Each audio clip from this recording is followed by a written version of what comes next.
Podcast is intended for mature audiences.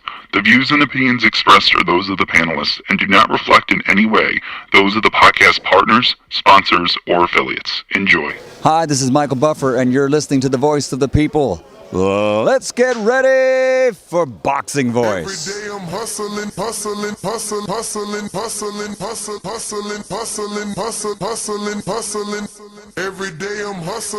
Every day I'm hustling. Hey, Daddy. Every day I'm hustling. You fight with nobody. This a dollar beat. This a dollar beat. BoxingVoice.com. You won the bet with Hey, nobody. Daddy. BoxingVoice.com. This a dollar beat. You never gonna get the fight, man. You're a horrible fighter. BoxingVoice.com. Payday. You want payday. I know that.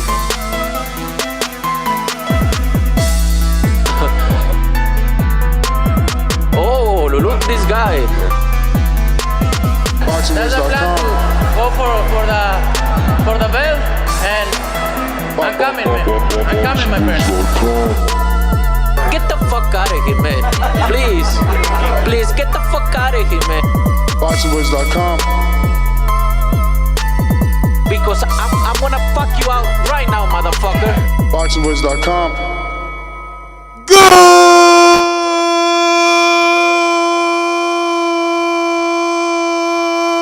morning, TBV. What's going on, ladies and gentlemen? Welcome back to another edition of the Boxing Voice Radio, coming to you live from sunny Florida. I had to come back to the great state of Florida and get my affairs in order, start looking for houses in Las Vegas, somehow move 2 bulldogs across the country. You know these fuckers can't fly.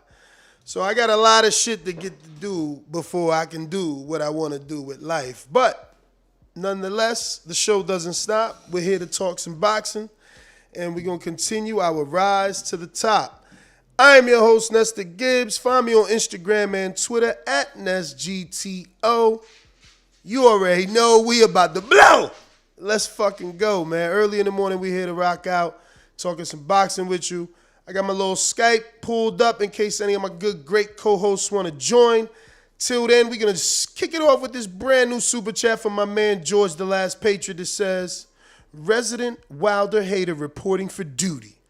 Yeah, you know, I was actually going to go with the Wilder topic this morning, man. I seen Malik Scott put out something where Wilder's still, you know, holding down that retirement. And I'm like, wow, look, this guy, I can't believe it's over. Like, I can't believe he's really, really, really walking away.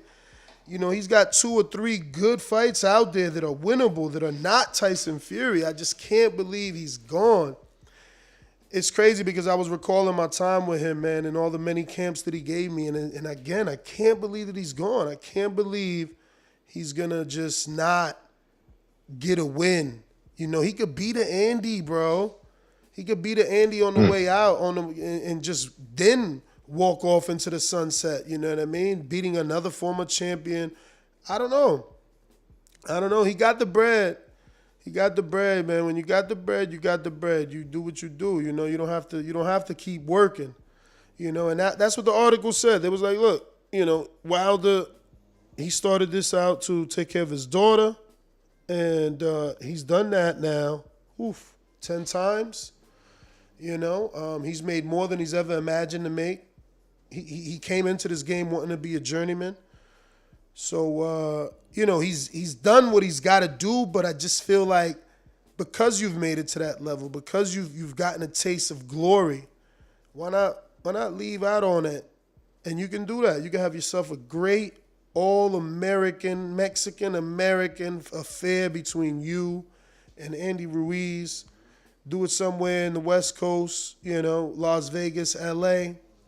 Blow that shit out the water, you know. Leave on a high. Shout out to Luis Ortiz. He got the win, you know, at least he continues to be one of Wilder's best opponents on his resume. And, you know, continuing to prove that. He went down a couple of times, but he got that knockout. You know, and I wanted a knockout from Ortiz. It's like, yo, you know, where was all this skill and power we talked about. But we're not even here to talk about those dudes, man. We're really here to talk about Tyson Fury versus Dillian Whyte. The curious case of Dillian Whyte, the sad case, I think, right? It's very sad at this point that the WBC continue to treat him the way that they treat him. I reached out to Mauricio trying to get him on because, I don't want to slander them. I don't want to talk badly about them, but how could you approve an 80-20 split? Especially when you know that the man in position and the man in line to get that 20% was Dillian Whyte. You knew how long he had been waiting. You knew how vocal he was about his situation. Whether you have facts that, make Dillian Whyte's situation look like it's not real, meaning the 600 days, they came out and said, they being the WBC, that he was never the mandatory, so he was just counting the count.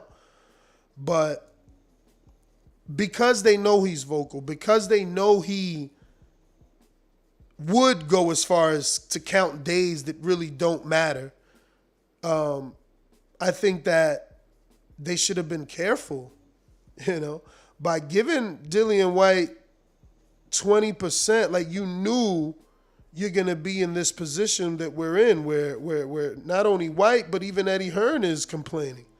And now, it just makes me believe that it's true. And by true, I mean the WBC doesn't care because the WBC is receiving something every time one of these petitions are put in. Technically, they're free, but I can't begin to imagine that Top Rank sent the letter saying, hey, get my guy Tyson Fury 80% and give Dillian Whyte 20%. And then it just had a signature. I got a hard time dealing with that. I got a hard time believing that. For me, I feel like that came with an envelope. And that envelope was stuffed with money. And it was like, hey, this is what I want. And they say it okay. And now Eddie sends his envelope with his letter saying, hey, I'm petitioning, man, against that 80-20%. My guy's been waiting. My guy's been here. He's been representing the belt. No. And there's another envelope. And then they'll find a happy medium. And the only one that would have received money from two different people was the WBC. It just doesn't make any sense. Why would you change the normal 55-45 split? Like, why would you approve Tyson Fury 80%? None of that makes sense.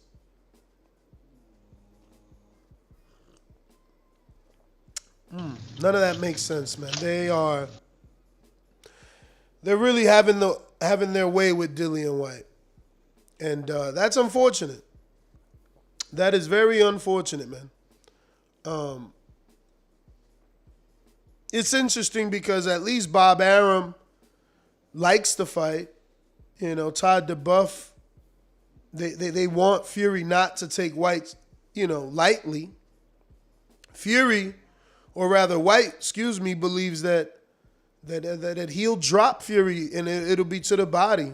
And he feels that Fury remembers that, and that's why he's making this fight difficult. And, I don't know, man. Whyte being a shorter man, maybe he throws some chopping hooks to Fury's body. I don't know. With the movement of Fury, I don't know that you can beat the body as much as you really want to. And remember, when you go to the body, you're leaving yourself open to get smacked around in the face of quite a bit. And Fury's pretty accurate. Fury is pretty accurate. But shout out to everybody rocking out. Shout out to everybody already hit that thumbs up button. You already know hitting the thumbs up button is going to help with the visibility. The show is going to put this episode in the eyes of other people. It'll let them know that we talk boxing here every day. And then they'll also know that we'll be in studio, hopefully, God willing, by February 1st. Like I said, gotta find the right spot. I ain't trying to move across the country and be uncomfortable. But yeah, I did mention that, but shout out to the producer. It's the interim that is entitled to 45%, not just the normal WBC rules. But, when I said 55-45, it's because Whyte is the interim champion, and that's the split he's supposed to receive as the interim champion. Mandatories receive 30%. Unfortunately for Whyte, he's getting 20%, which makes no sense at all. As it just doesn't make any sense. But Coach Maya is celebrating 10 months of membership. I'll be in Vegas February 1st through the 8th for the Pro Bowl. Hopefully we can link in your Vegas time. In your Vegas at the time. I guess he meant to say it when you're in Vegas at the time. I don't know. But yeah, man, definitely come on and link up with us, brother. Come on and link up. Looks like I got my friend Charlie Parsons on. Charlie, I don't know, did you get any headphones there? I haven't, but you know what? It should be okay. Let me know how it is. It does sound okay. It's not bad. It's usually okay for interviews, so we should be good. It's not bad. Usually it loops, but we'll deal with it. What's going on, my friend? How are you? Good morning. Well, actually, good afternoon to you in the UK. Yeah, I'm good. Thank you for having me. Obviously, it was quite a lot to take in last night, but I'm excited. I was watching some stuff. I was speaking to Alex about some stuff, and yeah, it's a new chapter, and I'm excited to be on it. Let's go. Yeah, man, I wanted to get you on today. Obviously, we're talking Tyson Fury and Dillian Whyte, and the sad story of Dillian Whyte. Now, I'm not exactly like... I don't believe the entire story. Like, there's the 600 days, that was propaganda for me. He wasn't the mandatory. But because he's been so vocal, you do remember that it's at least been since Oscar Rivas, him claiming to, deserve a shot. And and when you go through his resume, I mean, you can't name a more qualified person for a title shot. Like, there aren't any other contenders out there that have as many names on their resume as a Dillian Whyte, unless you're considering Joseph Parker, who's lost 3 of those fights, So Dillian is deserving, and he continues to be in a strange situation. Like, 80-20 split is very disrespectful of the WBC to approve. They had no reason to approve this. So I don't know, but you being from the UK, I would love your thoughts on this whole situation. I think it's mixed opinions. I know, like, the vocal side of boxing Twitter in the UK is quite sort of anti-Dillian Whyte, because of sort of points like you've made out. There are final eliminators and stuff that he's turned down in the past, and I suppose to pursue that WBC route, I don't mind. 80-20 doesn't like. It doesn't kill me, because I think I believe it will still be Whyte's highest paid purse, by a long distance. I just think it's weird how, they've introduced the whole 80-20 thing now, when in the past, the traditional thing for the WBC was always 60-40. So I don't know. I like the fight. I think it would be a brilliant fight to have over here. I think that's more why I would like the fight. I also think Top Rank, we've seen them talk about Fury with a Hellenius, which I don't want to see. I would much rather see Dillian Whyte than Hellenius. So, yeah, I mean, Hellenius, obviously, he's earned. I'm not gonna say his shot, but he's earned the right to be in the conversation with the 2 wins over Adam Kovnacki, and then you factor in that he went 12 with Dillian Whyte. Makes him durable. But it's not the guy that we want to see. I want Dillian to get his shot. You need a good villain. Oh, I agree. And Dillian is a great talker. He knows how to sell a fight. And I would love to hear the back and forth between a Tyson Fury and a Dillian Whyte, because I know that Dillian is going to continue to push the envelope and vocally verbalize that he dropped Tyson. And I would like to see that come out in the press conference and see how Tyson responds. But he's a good talker himself. I think that's what it needs, though, especially in the UK. A UK fight of that magnitude, 2 British heavyweights, I think it would be brilliant. Obviously, Top Rank. I'll ask you this. You've been around, all the top ranked shows, all the top ranked bubbles. Do you see that fight in the US or the UK? Because obviously, it's Fury's last fight on the deal with Top Rank. It's in America because it is a top ranked fight. Yeah, but Fury against White, is that an American fight? I mean, there was talks about the Principality in Wales over here, or Manchester, Old Trafford. Do they put that in America?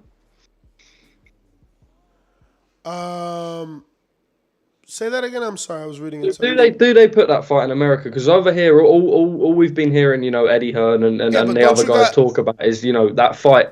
What's the restrictions like for you guys over there? What's that? What's the restrictions like for you guys over there? You think we can get... There are no restrictions now. Boxing's banned for January for whatever reason, but no other sports had anything banned in the UK over here. So I think everything's going to be back as normal. So I think it could do a full stadium, but that's I guess it all comes down to dollars and cents, though. It's all going to be about dollars and cents. If they can make more money in the UK, I'm sure they're going to go over there, and then it can be a UK pay-per-view. Yeah, exactly. So it's something to consider. See, that's why I don't understand the petition in the first place. This originally came in the WBC convention this October, where Top Rank and Todd DeBuff went to the convention and asked for 80-20. And I think it was purposely done to prolong the negotiations because that White won't accept 20%. Yeah. So now they'll know that that's going to buy them time because they'll have to now counter petition, and which is what Eddie is doing. I don't know, man. I spoke to Mauricio, and he told me that to put in a petition is free, but it strikes me as strange, that it would be free to go through all this. These just feel like envelopes being passed back and forth to show favor, and I'm sure Mauricio will find some happy medium, and it looks like, I'm guessing that'll be anywhere between 30 to 35% for Dillian. What are you guesstimating? What do you think the WBC ends up ruling before these guys actually get in the ring? Well, you know what? Part of me wouldn't be surprised to see them stick to the 20%, and that's nothing against the WBC, but it's just the reception of how it's gone down over here. I don't think there's been enough. I mean, apart from Eddie Hearn, who will be with White for that fight, and that team. I don't personally like 20%, and I know a lot of people don't like it, but I think in terms of like the wider boxing audience in the UK, I just don't think they're that angry. The hardcore audience, I mean, I follow a lot of them on Twitter. I just don't think they're that annoyed by the 20%. I've been watching interviews with Frank Warren, and he's adamant. I know obviously he doesn't have the role that, Top Rank do with Tyson, but he's adamant that it won't be shifted from 20. I can see 30%, and I don't mind 30% because I like the fight. I want the fight to happen. 2 British heavyweights. But we'll see. I wouldn't be surprised if they stuck with 20. But I just don't know what White would do then. Yeah. I mean, if I'm White, I'm taking my shot. Especially if I believe everything I'm saying, if I believe I dropped you 3 times, I'm taking my shot. Yeah. I'm not going to let them dick me around any longer. It's been a long time. I mean, if Wilder really is retired, that means White's been waiting a long, he waited an entire retirement. It wasn't days, and that was before.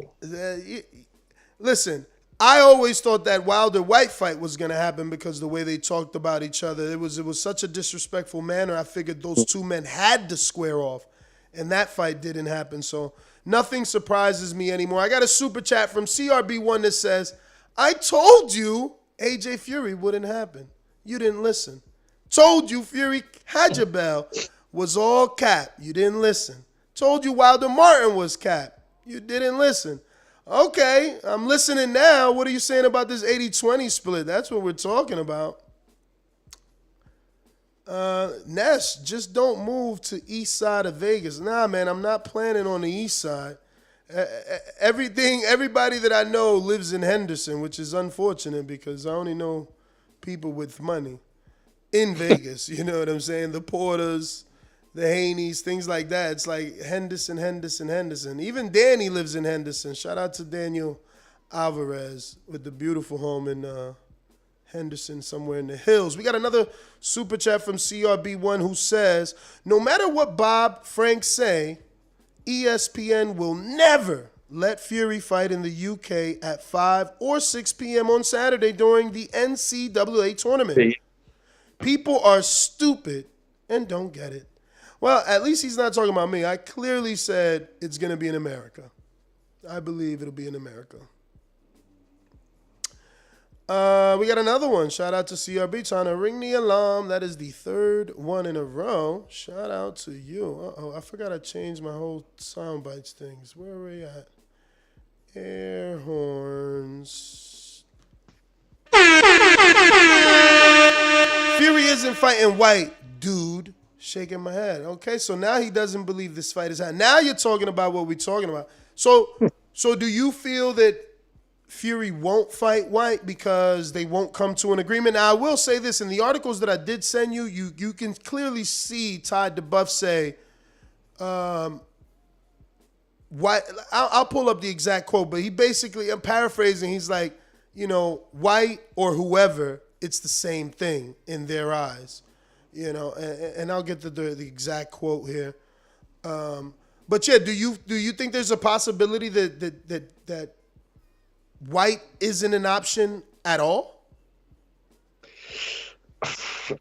I think there is every chance of that. But then it just makes me think what's going to happen, with the rest of the belts. Obviously, we've got, the Usyk AJ rematch.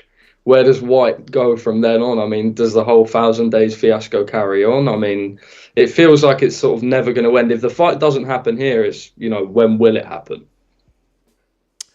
Strange, man. That would be sad if Fury fights someone else other than White next. Then White really has to consider getting a management team. I know he handles his own affairs, but that would be weird. You just at some point you have to just fight. Forget about the splits and get it the hard way. But let me see. I got these quotes pulled up.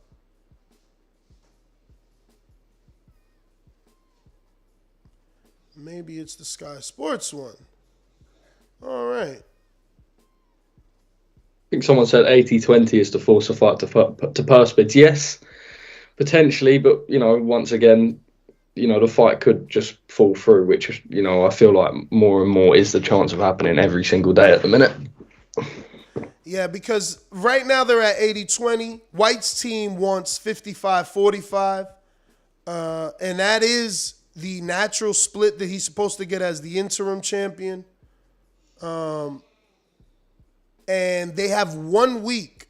They've been given an extension of 7 days, which is next Monday, January 17th or 18th. So Monday or Tuesday of next week. And obviously, they can appeal. So it will continue to drag itself on if these promoters and businessmen want to. That's for sure. But according to Bob Arum, there's no way he was going to get 45% because the guy who generates the money out of the two of them, and that's Canelo. And that's when they were talking about, obviously, the example of Billy Joe trying to get the same split. And that's the reason they're using to lower the split, because they're saying Dillian's not a draw and Tyson will generate 80% of the revenue because he's the one that people know, which isn't a lie. We, the hardcores, know Dillian, but he last fought in America versus Markham Tan on a Crawford, undercard. He wasn't even the co-main. He was like... It was like 5 in the evening or something. He was on early. Yeah. It's interesting. I mean, that's what I mean. In the UK, there's definitely an audience for White, and that's why I spoke about, the potentials of the fight being in the UK, because everyone knows about him. Whether you're into boxing or not, I've got a lot of friends who aren't, and they all know who Dillian Whyte is, whereas, you can't have the fight. Well, you might not be able to have the fight in America because of what someone pointed out in the chat. There are sports that clash and they will do better at that time. But at the same time, if that goes on to an American audience, is Whyte a bit of an unknown quantity to them? Are you only going to get the hardcores to tune in? And then I suppose you lose a lot of... right, I'll ask you this, Nestor. We talk about Fury having, a big image in the US now, not just the hardcores. How well known is Tyson Fury over there? If you're going on a day-to-day basis. I don't know, man. He had poor ticket sales with Schwartz and the other guy, Valine. So yeah. I don't know, but he is with the machine. They do make the rounds. Like, he's on all the big shows on ESPN. He gets the publicity. He's a very, very good talker. Yeah. He's the A-side. He beat Deontay Wilder. He's got 3 fights with Deontay Wilder. He's pretty known. Casual people talk about him whenever they're talking heavyweight division. They even call him Tyson. He's not even Fury over here. He's just Tyson. But, yeah, man. Whyte. Go on. He needed to make a mark in America. And, Matchroom USA didn't really pop off. And Whyte was already a pay-per-view draw in the UK, and he kept doing what worked over there. He had opportunities twice, like you mentioned earlier. You just didn't mention the names, but he was in 2 eliminators that were offered to him that could have given him a little more marketability in America. Guys like Luis Ortiz were placed in an eliminator with him that he could have done possibly in America. He also mentioned and was in an eliminator with Brazil. Brazil was a name that he mentioned a lot. That fight never actually happened, and it would have been a good fight. Common opponent with AJ, American Olympian, victim of Wilder. All that made sense to build the name. He kept building his UK name and taking that UK pay-per-view money. And, he's a draw over there. But it seems, based off these quotes, Warren also revealed that they intend for Fury's next fight to take place March 26. And he says that it wouldn't be basically in Whyte's best interest to appeal, because the appeal takes longer. Then you got to go to purse bid. And according to Bob Arum, it could become very messy, and I quote, because it could all become very messy at that point. Whenever purse bids go ahead, we will be bidding, and we will be bidding very aggressively for that fight. Now, that's what, obviously, Whyte and Eddie want that, but... Well, what I've heard is, this is what Frank said, and I don't know, because obviously that is an element of what, Frank says that Bob doesn't say. So, you've got to take it with a pinch of salt. But I know Frank did say that there was every possibility of Tyson just scrapping the belt for this fight, just having a fight against a Hellenius. I think they even put Ruiz out as a name. I can't remember who the other name in there was. And then, potentially having the fight in August or, I a won't defense. put it past Tyson. I won't put it past Tyson because he's a good enough talker to explain on the podium and in every interview why he's still the real champion and why he gave up the belt. But that is a tough route to take. You're consistently defending your action. I don't know that he drops the belt to fight Hellenius. Yeah. That's crazy. That's my sort of issue with it. That I just don't. I really, as well as Hellenius has done in those last 2 fights against Kownacki. If you look a couple years back, for example, some of the losses that he's taken. I think almost before that fight with Adam was made, I think going into it, he was a massive underdog and he sort of, surprised everyone, and fair play to him. But, from that level to Fury is just a massive step. I agree. I got another super chat from CRB1. Shout out to you. Numero cuatro, and that's $5. He says, "Dear UK friends, the NCAA tournament is in February, March, and April. ESPN will never put on a fight at 5 p.m. U.S. time. Interesting. As it clashes with the NCAA basketball tournament. Good to know. Shout out to James Benitez in, what is it? What part of Alabama are you in? Jesus, I forgot already. That's how long I've been gone. But he's in Alabama nonetheless, and he said Wilder had a good career and he made a lot of money. But let's be honest, he wouldn't beat Chisora. Damn, you're tripping. Wilder struggled with every above average fighter. Wow. Like, he wants to be the new most hated Alabamian or something. Like, what's going on, bro? He absolutely destroys Chisora and Andy Ruiz, in my opinion. I think he's not done. I have no clue why he's still contemplating retirement. There's plenty of... He's a bronze medalist, and he was an unbeaten heavyweight for that long, world champion with that many title defenses. You can't... He would definitely beat Derek Chisora at this point in the career, definitely. I mean, yeah. This is why, like, if boxing is so broken, but, like, I mean, Parker just beat Chisora twice, right? Yeah. I mean... but, you got to troll. You got to be, because that's what makes it interesting. But we talked about the purse bid, and Top Rank is stating that they would bid aggressively. I mean, Eddie does have the Dazn money. Do you think this is a big fight for Dazn, the platform? Absolutely. Would they be interested in having Tyson on the Dazn platform, and would they be willing to overbid? Like they did hypothetically the Teofimo Cambosos fight. I believe so. I mean, when you look at the Dazn model, I know that there was a time a couple of years back, and I was watching the Boxing Social podcast yesterday. There was a time where Eddie was, trying to sign Tyson Fury. I don't think it went his way.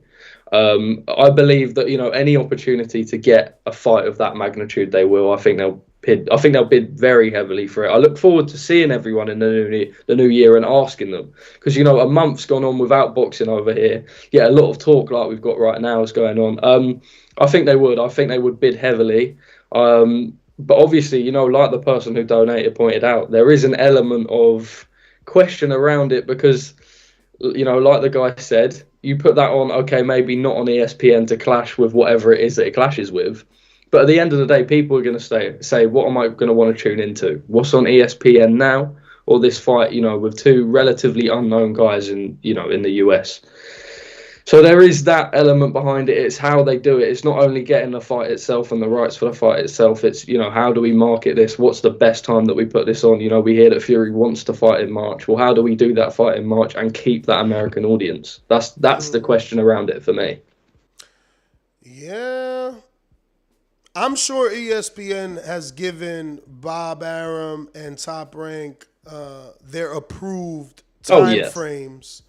And we'll find out shortly. We got CRB with another one, keeping us alive over here. Another $5 super chat. And he says, if the fight was in the UK, White has value and it could happen, but it's not. And no one in America, American emoji, knows who White is, period. That's why 80-20 is fair.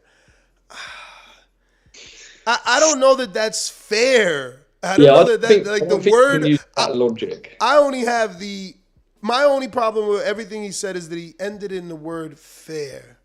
I think that it was strategic. I think that they knew they're not letting Fury's last fight under contract be in the UK, so they're trying to use this strategically as a negotiation tactic to force a higher split for not only Fury but themselves, because if Fury gets 80% of the revenue, they get a cut of that, obviously. So it's just like, I don't think it's fair. This is business, Just fair would have been to give the interim champion his deserved 45 split. Like, that's what you win the belt for.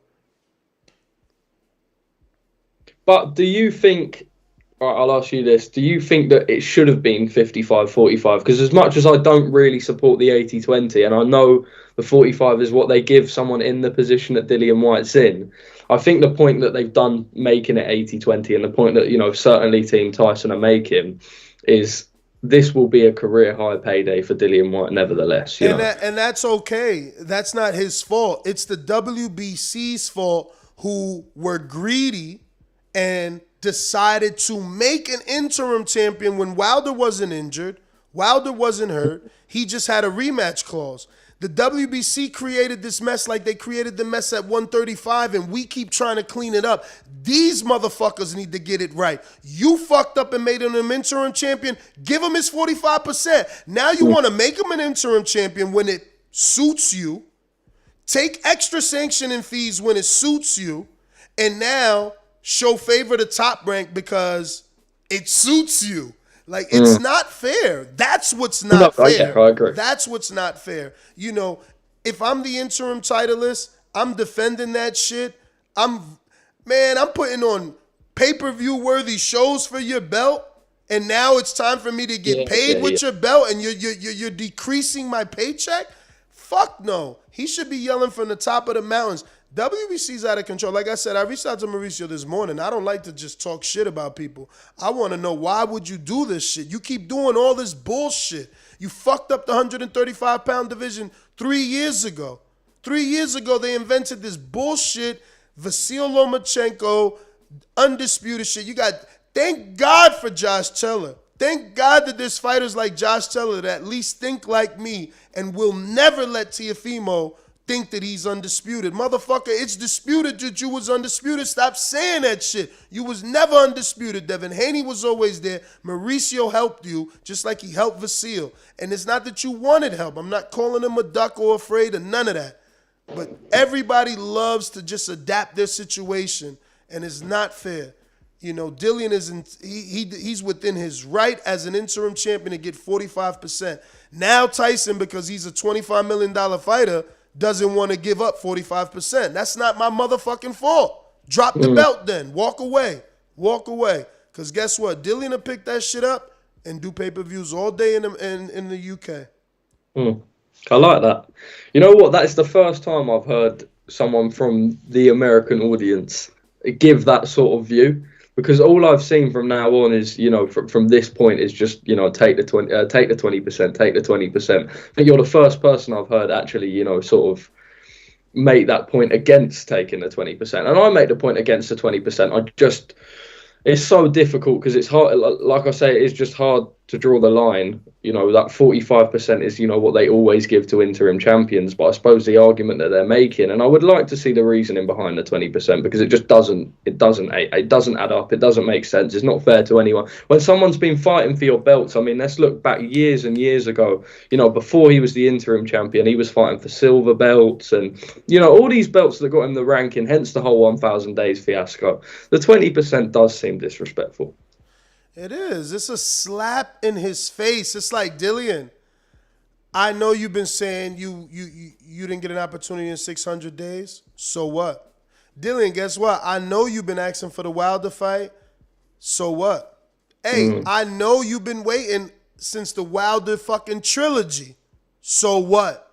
It's just like, oh, I know you had the interim title and you lost it and won it. So what? It's just like, so what was I doing? What was all this for? Like, eliminator after eliminator, defense after defense, for what? For what? Fighting for this position and to keep this position for what exactly? It's not fair. It is not fair. But I got Gil, who is fair, the ambassador of New York City, celebrating 13 months of being a TBV member. He says, welcome back and congratulations, Ness. Hard work pays off. You the champ. Where's Doomy? Doomy is MIA, man. Me and Doomy had a fallout. You know I tell the fucking truth. Me and Doomy had a fallout, and he's still dealing with it. Until he deals with it, he's, you know, we won't be seeing him.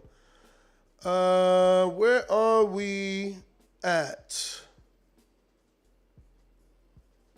We got another super chat. I skipped the line because that was a member, and they disappear. Let me get to the original sheet then. But Charlie, I got my audience saying that you need to properly introduce yourself. So give them your name, where you're from out there in the great country of the UK, and also your social media. So I think I did see the comment a few times, but obviously I didn't want to interrupt the chat that we had flowing. My name is Charlie Parsons. I work for Fight Stars, which is the company that's sort of combined now with the Boxing Voice. You know, Vegas is exciting. I work and I do the reporting on the UK side of things. Just the interviews, fight week interviews, always around the sport. You know, this is an opportunity that the team and the guys thought, you know, UK audience, talk about UK things, jump on.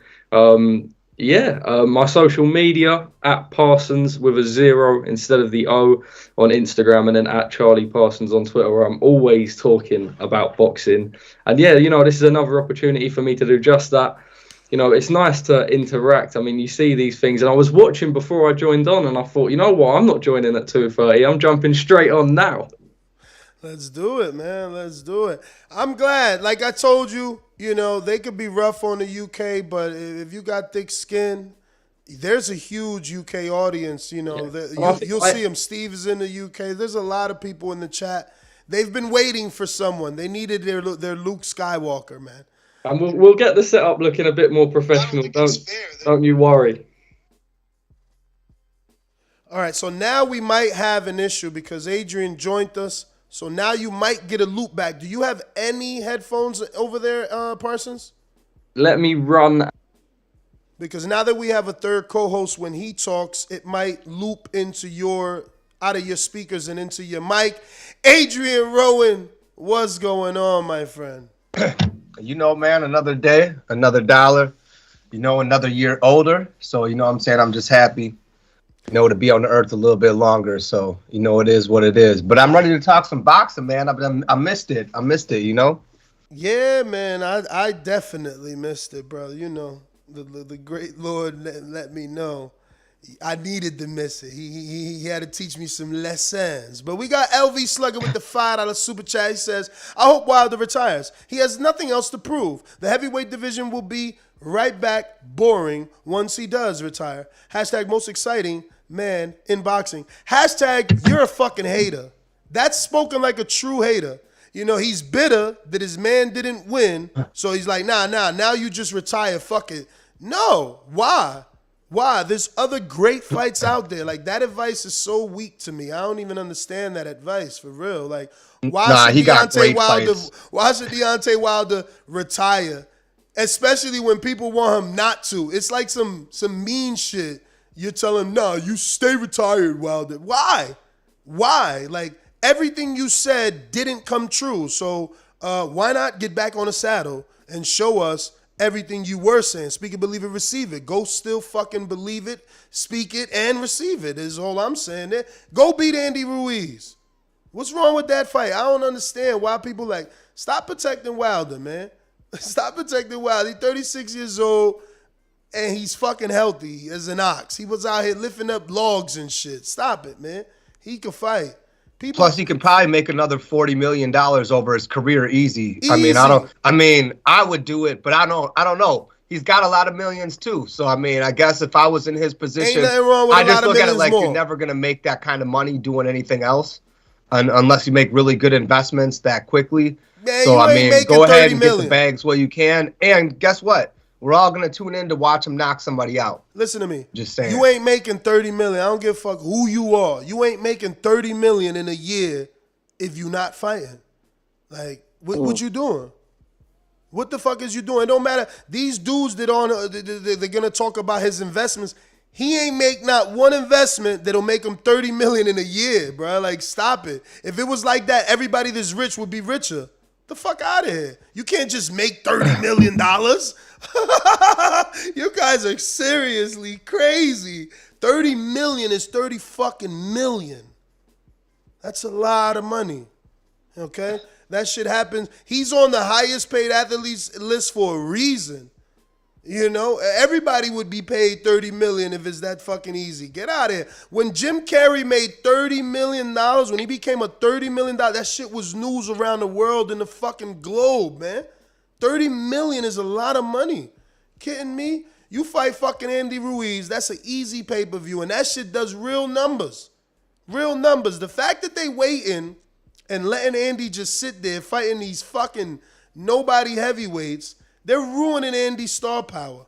They're ruining his star power. Especially because Andy's not always looking so great either. Exactly. Against these guys. Like, the thing was, he beat AJ, and then had a bad performance because he had a bad camp. But then when you come out and, you getting dropped by Areola and guys like that, not to take anything from Areola because I think he's exciting to watch, but, that takes your stock down little by little as you go. When they should really be putting him in high-profile fights. And if I was Andy, I'd want the high-profile fight because to me, that would represent the bigger check after tasting that money I got to fight AJ the second time around. Exactly, man. Like, I get the Areola fight. It was a fight that I wanted for Andy, but I thought he would perform better. But if I'm Al and I'm watching you get dropped by Areola, I'm telling Wilder, let's go, champ. Let's go, champ, trying to sell Andy out. It's time to cash him out. Like, I paid $800,000 to get you out of that Top Brand contract. I got you a better deal for the rematch with AJ, and then you shit the bed. Nah, I got to recoup. You shit the bed because you blew the first check. We all seen him blow that first check. He blew that. Come on, You shit the bed. You owe me. Get in there with Wilder. Let's get this shit right. Rematch clause, non-title fight, but I'm sure the WBC gonna make a Mayan belt for Andy. You know what I'm saying?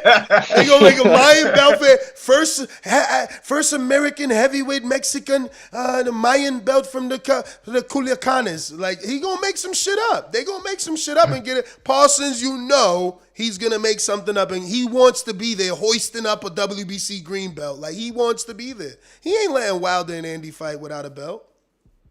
You know what? And it's a shame that all that comes with a side of boxing. I mean, the thing that when we talk about those belts, and let me know what the audio's like, by the way, Nessa. Perfect. We're all good.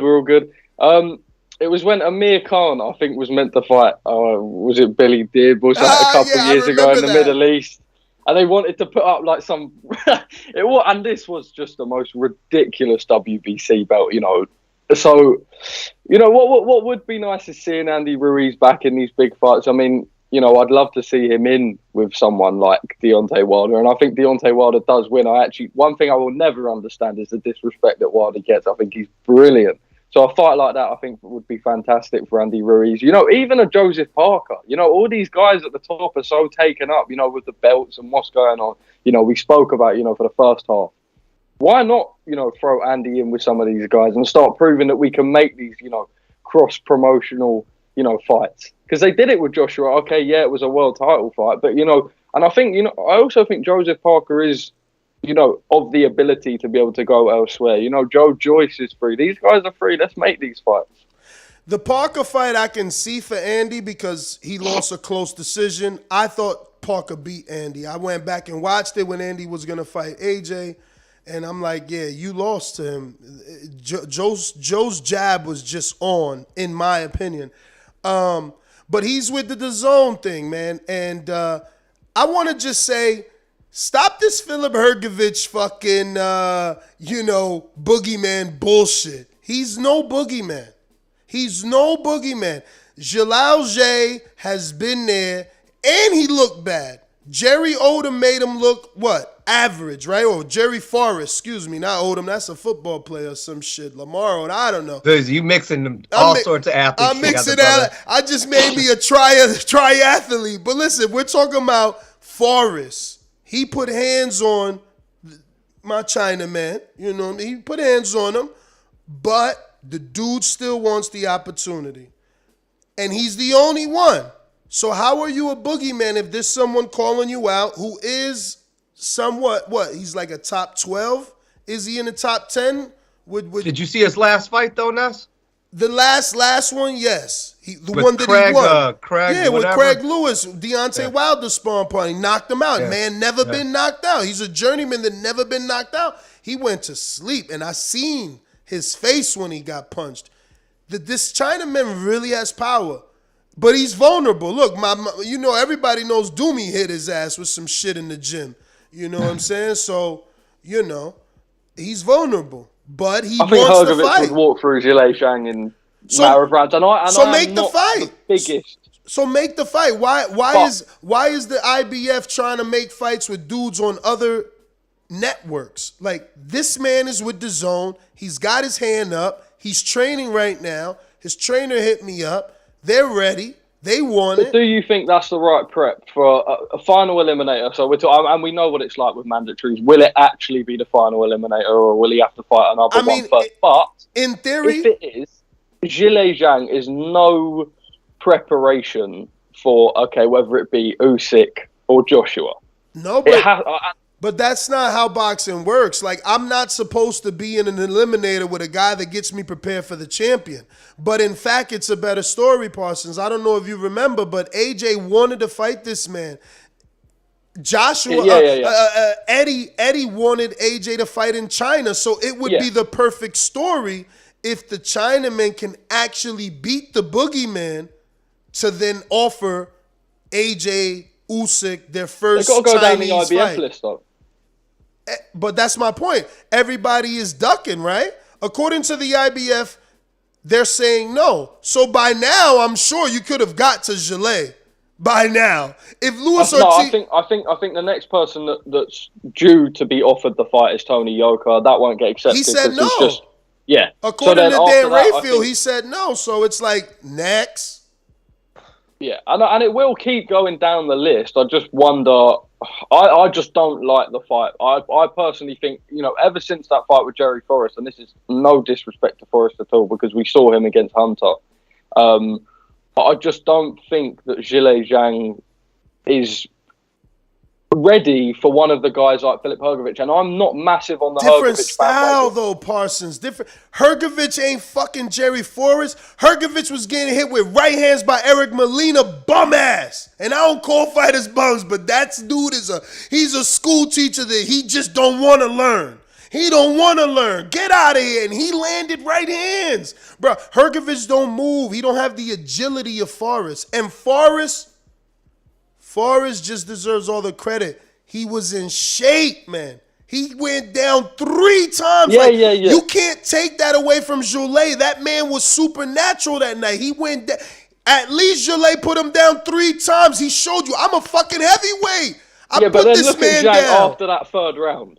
After the third round, he was his stamina. He was useless. He was like a 4-round fighter. Exactly, but that's because he gave you what heavyweights give you, knockouts. He didn't expect the dude to keep getting up. How did Wilder look when he fought Fury and the dude keep getting up? You ain't the same. You like, what the fuck is going? Stay down. Stay down. He won't stay down, bro. Like, that shit has to be defeating, bro. It's killing your energy. Come on. This man just kept getting up. Forrest will never do that again. He'll never fight that great again. That was an amazing fight, bro. That made his career. He got the Hunter fight because of that. I don't know. Man. All I'm saying is, things from you, though. This is my thing. All I'm saying is, you can't be a boogeyman when someone's calling you out. And this dude got power. He calling you out. He dropping everybody he fight and knocking out everybody he fight. But you saying you the boogeyman. Fuck out of here. Hrgović is straight up and down. And I mean, literally, he's straight up. He's straight up. He gonna be in some problems, man. I can't wait to see him in a real fight. Listen, but a lot of these heavyweights that aren't at the top tier are A level. Would you say they all have great defense? I'd say there's a reason that they're on the level below the elite. Would I say they all have? I don't think anybody in the heavyweight division has great defense except Fury. Yeah. You don't think Usyk has great defense? I think Usyk does. I think Usyk's fantastic. Usyk ain't fight a heavyweight yet. His first heavyweight was fucking AJ, and we all know AJ chose the wrong game plan. The whole world is saying he chose the wrong game plan. Get the fuck out of here. You walked that little man down and you beat the shit out of him. That's what everybody wanted him to do, and he didn't do it. He went in there trying to outbox the boxer. Get your weird ass out of here. No sir. Yeah, but you know, AJ still shell shocked and a little bit gun shy from that Andy Ruiz. And once he gets over that shit, maybe it'll be different. But he's got to get over that first. So you making my point that Usyk ain't been in with a real heavyweight. Get the fuck out of here. But he still has. But listen, he's undisputed at the class below where they're faster. I mean, the dude's got to have some sort of defense. Yeah, exactly. I agree. I personally believe, and I don't think you can disagree. If you look at the guy's record on the road, it's sensational. This guy just on the road constantly, cruiserweight division, right? Heavyweight division. Okay, that wasn't the best Joshua. That was like Adrian said, the it was only a gunshot Joshua. The only dude that he fought that's become a world champion again is Meredith British. Yeah, but Gassiev, I think Gassiev was a good win. I think Michael Hunter was a good win. My man is retired. He's practically retired, my friend. After he lost to Usyk, he fought two nobodies that nobody can even pronounce as they fucking name. But how average did he make Murat Gassiev look? Okay, but that again, your greatest wins, what are they doing? Like, at least Floyd fought people that are on Thurman's resume now. They're like, they went on to be world champions. They accomplished that. Like, you just beat a bunch of dudes that were already losing. Like, nah, I can't agree with that. I cannot agree with that. Listen, Ness, he beat the best that was in his division at the time. Yeah. Let's just say the cruiserweight division and the best that's in his division is a dude that a fucking 140-pounders calling out. Okay? Makabu is being called out by Canelo. Makabu is not the best at cruiserweight though. He's been a WBC champion how many times now? How many times? I don't know how many off note he's been champion, but there is no way that Makabu is the best cruiserweight right now. So who are you gonna give it to? Minshew? No. I think Breedis or Okoli are 100% the best cruiserweights right now. I mean, Okoli. 100%. There's a reason why Okoli can't get a fight right now, and I wasn't. The reason he can't get a fight is because he's with your boy Eddie Hearn. Because it seems like I disagree. It seems like everybody with Eddie Hearn can't get a fight. The Breedis fight could be made, but Breedis is calling out Jake Paul instead. I mean, but that's the state of that division. Breedis is entitled. The Gulamarin fight could be made. He won't take it. Breedis is entitled to that. Breedis is for everybody. He fought the dude who reigned in that division. What's his name? Oh my God, he's old. He just beat him. He just beat him 2 fights ago, maybe. All I'm saying is he's got to have some defense. You don't undispute a division and then step up to the next one. And I'm with you, Ness. Derek Chisora, he's not a real heavyweight. Derek Chisora, yeah. Didn't Usyk fight him? But we gave him shit because he struggled a little bit. He didn't look as slick as he normally does, but he still won. I mean, the dude still got some defense. I mean, you've had official size heavyweight come directly at you and put pressure on you, and you came out with the win. Is that not true? Myself, I think Usyk is. I believe that Usyk is probably the only person that has an opportunity to beat Tyson Fury. He ain't beating Fury, man. We'll see. I don't know if I can agree with that. Because a great big man and a great small man. That's tough. what intrigues me. But I think he's done it time and time again. He has proved he's 100% on the road. I haven't just started watching Tyson Fury. I've been watching Tyson Fury since the beginning of his career. I love podcasting that much. I remember listening to him on ATG radio. Him and Chisora sold the shit out. They first fight. That's a lot of years ago, man. And you remember when Tyson Fury uppercutted himself in the face in the corner? Yeah. And then back when he had hair and shit. And in that first fight, he showed the same thing he showed in the Wilder second fight. He leaned on Fury. Chisora. He leaned on him. He used his force against him. Tyson's been intelligent, bro. He's been. Oh yeah, no, I totally agree. He's been a boxer. I'm not saying Usyk wins that fight. Dirty. I just think.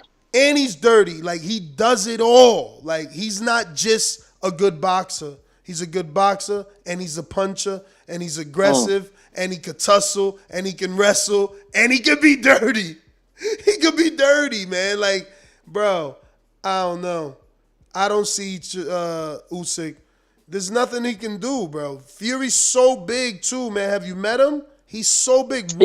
One step. He takes one step, and he's cutting distance, man. You're talking about a 6'9" fighter. Fight intrigues me. I'm not saying it's one that Usyk wins. I'm saying it's one that intrigues me. And I honestly look at the heavyweight division right now, and I personally, a hill I'll die on is one that you clearly disagree with. But I believe Usyk is. I genuinely think, if not Fury, I think he's the best at heavyweight. I think he beat. And you won't like this, Ness. You won't like this, but I think Usyk beats Wilder.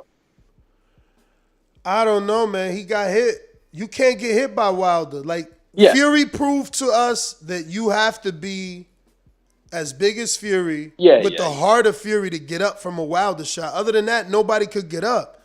So yeah, I mean, look at the look in his opponent's eyes. I'm not gonna lie. When Wilder hits dudes, like when they go down for the most, I mean, even Fury. Come on, bro. He looked up in the cabinets like, fuck that shit. Like, I'm gonna get back up and fight. Chaz Weatherspoon hit Usyk. That's what I'm saying. Like, you can't. Another cruiserweight was beating Wilder. He was touching him up a little bit. What's my man named Spielka? But then when he got touched, it was night. And no, they not the same fighter, but they the same weight. They the same size. That's what I'm saying. Like, you can't get hit by Wilder. Like, a regular man can't be hit by Wilder. I watched that dude put people down in sparring, like partner after partner. You just, with headgear. You can't be hit by Fury. That's why it was so hard for me to believe, because I've been in so many camps. I'm like, man, wait till Fury just get hit. And then he kept proving to me, like, nah, I'm going to get hit. I'm going to roll with that shit. I'm going to get hit. I'm going to get up from that shit. And it's like, dude, this dude's fucking supernatural too. Like, Yeah. I mean, Fury is outstanding. I can't imagine Usyk taking a Wilder right hand. I just can't. I can't.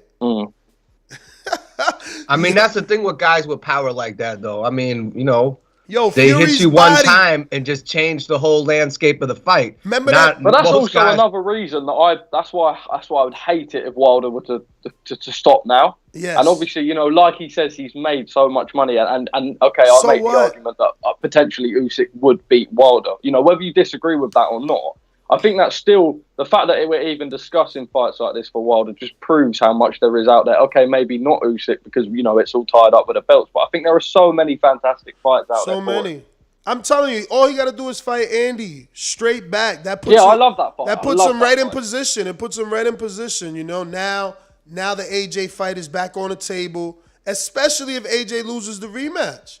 You know, like, there's still exciting fights to make without those belts. And that's why Fury can walk away from the belt. You know, that's why he can walk away from the belt, because don't nobody care about Dillian Whyte versus Fury. We rather have undisputed or, you know, whatever that is, whether it's Fury versus Usyk because he beat AJ twice, or AJ because he beat Usyk and got revenge. But let me get these super chats. They coming in. I'm sorry.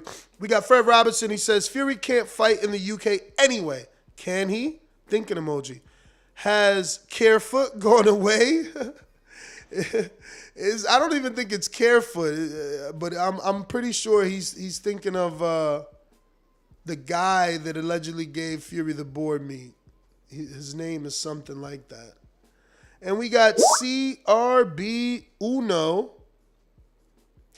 He says, if Dazn wins purse bid, Fury won't fight on Dazn. I mean, that would be interesting. That would be interesting to see them walk away from the purse bid. I mean, shit, let's be honest. Does Fury really care about those belts? That's a dude who will walk away from a belt and not have any problem with it. He'll just say, I beat the person who had the belt, so I gave it up. Doesn't matter if you don't beat me. I'm still better than you. I mean, he knows how to talk that shit, and he doesn't care about the belts. I mean, obviously, he's walked away before. Yeah, he's dropped the IBF before. We got Daryl Alexander. He says, serious question. Can Fury fight in the UK? Nobody really knows the truth. Is the 8-year suspension still possibly in play or not? Yeah, no one really knows the truth. I don't know, bro. I don't know, but I know that his last fight. Go ahead. Fight on me. Is the audio still okay? Is there any loop back, or it's usually fine? But no, you're all right. It'll probably be when Adrian talks. What, your headphones died? Yeah. They're all out. All right. I got CRB back with another one. Jesus, let's drop the bomb on him, cause you are going in. And looks like he says CRB1. Whyte chose not to fight on U.S. TV, so he not known. Yeah, I mean, you know, he definitely was offered some U.S. TV when Showtime sat down with him. He came to America. I don't know what happened. They were definitely being entertained by Espinoza. We got George the Last Patriot that says Dillian is never going to get a fair shake.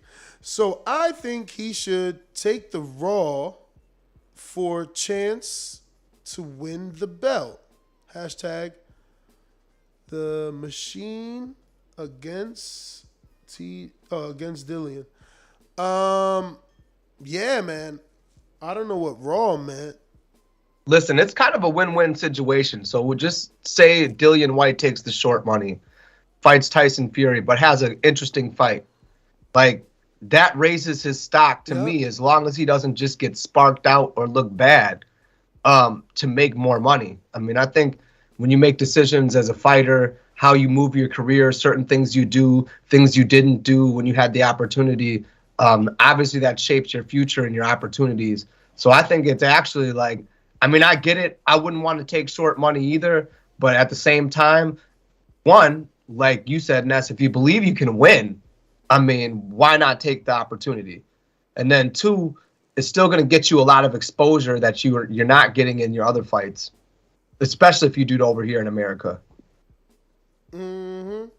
I said it, man. I mean, he's just got to take it because it's, you don't want to get caught up in more legal bullshit, bro. Just go get this fight already. We got Mr. CYP that says Fury has made the lineal the real heavyweight champion of the world. Win the lineal, win the world. Don't be surprised if he drops the WBC. Yeah. That's what we're all basically saying, man. He can walk away. If anybody can walk away from a belt, it's that man. One thing I'll come back to on the Fury fighting in the UK point. I know that the fight with Pianetta and the one that he had before that, I'm pretty sure one was in Belfast, but I know that the first fight he had back was in Manchester. So, you know, those fights were a couple of years ago. So I imagine if the 8-year thing, you know, was still a problem, then those fights wouldn't have, you know, been given the all clear to take place. And, you know, when they do talk about, you know, the small chance that that fight could come over here, I don't believe that to be an issue for Fury fighting in the UK. All right. That is, I was at one of those when they threw the beer at Wilder. That shit was insane. They're crazy out there, bro. I'm telling you. One of Tyson's return fights? Yeah. What one was it? The Belfast or Manchester? The Manchester, the one to set it up. The one to set it up. Yeah. That's the one that Wilder went over there for when they got in the ring. CRB1 says, of the pay-per-view buy ticket sales, what percentage are Fury's? 80%? I don't know. That is a little too much into the contract.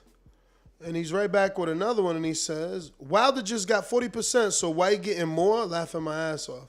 Yeah, but Wilder got 40% on his third negotiation, bruh. Remember, Wilder got 60% on the first one, turned around, did 50-50 on the second one, and the terms were the winner now gets 50-40 on this one, or 60-40 on the third one. So, come on. Don't be mad that he's trying to get his 45%, which the WBC says he's entitled to. Sheesh. Why you don't want to see Whyte win, bro? What's up with that? The chat talking about Matt Letizia, who will be a completely different name for you guys, but a Southampton footballer nevertheless. So I've got to say Letizia over Bergkamp. Just for the guys in there arguing. No, it's all good. That's what I'm saying. Those are things that I wouldn't even know. It takes a resident UK guy for that. We got CRB with another one. He says, Wilder Chisora, laugh out loud. Wilder makes more money versus Ness. Yo, you're hilarious. I don't know, man. Wilder if he decides to come back, I don't care who he fights, they're still gonna pay him a good amount of money to step in the ring because he's proven that he can sell. I think he's proven he can sell tickets. He's proven to be on some big pay-per-views. I know that they're with Tyson Fury, but I feel like no matter what he does now, he's gonna sell. Rob said I was in Belfast, not Manchester. So there you go. I mean, I did go to Manchester before Belfast, though, because I remember linking up with Batman Boxing and him getting me the best weed in the world. And he had this strange tree in his yard. I recorded it. I never seen a tree like that in America. We got Fred Robinson that says, keep that energy about the franchise belt at 162. Memo, it don't exist anymore. CRB1. AJ gave Takam and Ruiz 20%. Y'all didn't care. I doubt he gave them 20, but I'm sure you you researched. I don't know, because I know Parker got like 33 point something. A lot of people usually got 30% with AJ. So yeah, but 30% of what? You know what I mean? Like AJ fighting is a big number, though. I mean, it is a big pot. I mean, it's different when you have a small funny, though. pot. It's funny to see Wilder fans now defend Fury and shit. You won us over so much. We're defending Fury now. Now I we never care. thought I'd see this day. now we care what Fury makes because we're mad that he beat Wilder. So we got to make sure Fury is the best, greatest, highest paid heavyweight in the world because he beat Wilder. You guys are so weird. Unbelievable. Jeez. I mean, I don't know. For Fury's legacy, I look at like there's not that much he needs to do left now. I think the trilogy really put the icing on the cake. I mean, he beat Vlad in the most boring fight I've ever watched in my life, if I'm being really honest, you know. Then he beats Wilder in this crazy trilogy. I mean, with a crazy ending. Like, just that whole fight was crazy. So what does he got to do now, right? Beat the winner of AJ and Usyk? I mean, once he does something like that, I mean, you know, he can kind of just do what he wants to do, I think, at that point, given the heavyweight landscape. A lot of those young dudes who are up and coming, they're not ready for him. Oh, God. CRB sends a $2 super chat. He says, send this to the UK host to dump those Tesco headphones. I saw that. I just waited for you to bring it up. You know what? They are Beats as well, but you know what? We'll get the team to sort me out a nice little home setup, and we'll be all good. Yes, I've got to apologise. All I'm seeing in the chat at the minute is football, so it's all good. You hate football.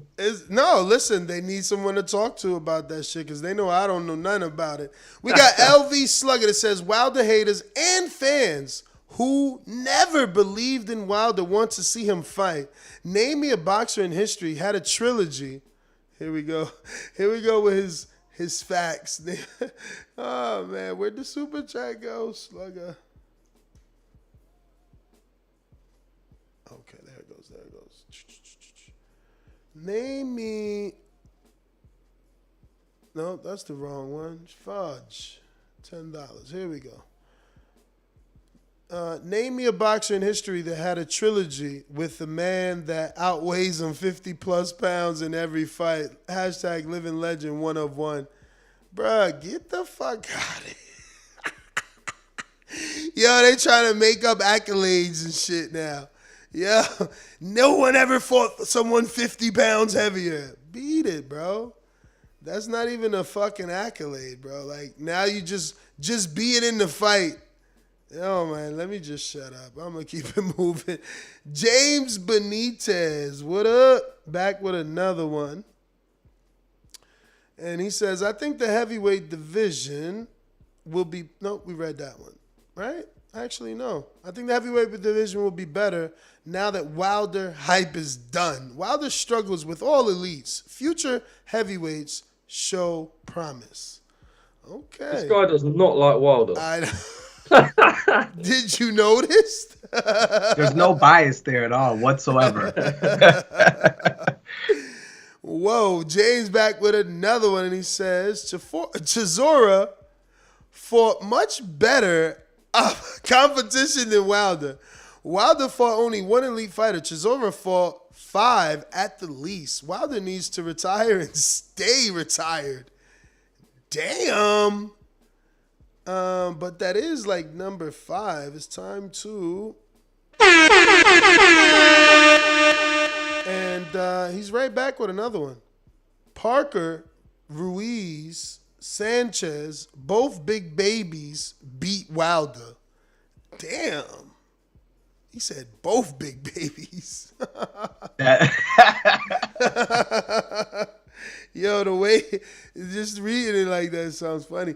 Javier Maldonado says, Usyk already has a better resume at heavyweight than Wilder. Laugh out loud, Ness, already hating after coming back. You should watch Usyk fights before talking. Bro, who the fuck Usyk beat? Like, yo. Like, we're not going there again. His biggest name is Breedis. I keep saying it. And that's it. And that dude ain't done nothing yet. He ain't done nothing yet, bro. Nothing that's impressive. I'm telling you, nothing, man. Listen, cruiserweight division, first of all, has been notoriously known to be whack and heavily Eastern European dominated. Fucking Steve Cunningham had a fight always over there. Like, again, look, Murat Gaziev. What has he done since then? What has he done? No. I agree, and I get that. I still think Hunter on the road. Hunter was his biggest win that did something after losing to him, and he never did shit but get into an eliminator that he never took. He never took it. You can't beat Joshua, Chisora, Breedis, Huck, Hunter. All the Agasiev, all these guys in their back garden I just had Tony Bellew, okay, whatever. All in their back gardens, though. Listen, do you know what I mean? Not once has he had, Parsons, that. You can't say that shit with a straight face because everybody know AJ's a head case. He was not supposed to win that fight. AJ shit the bed. Yes, but I get that, and I get that. But there's, okay, yeah, he didn't come in, as... He was built up. AJ was built up as a fighter who would, walk in. Just to clarify, I'm a Southampton fan, not Northampton Saints Rugby Union. That's not me. Southampton. That's why I'm biased to Matt Letitia.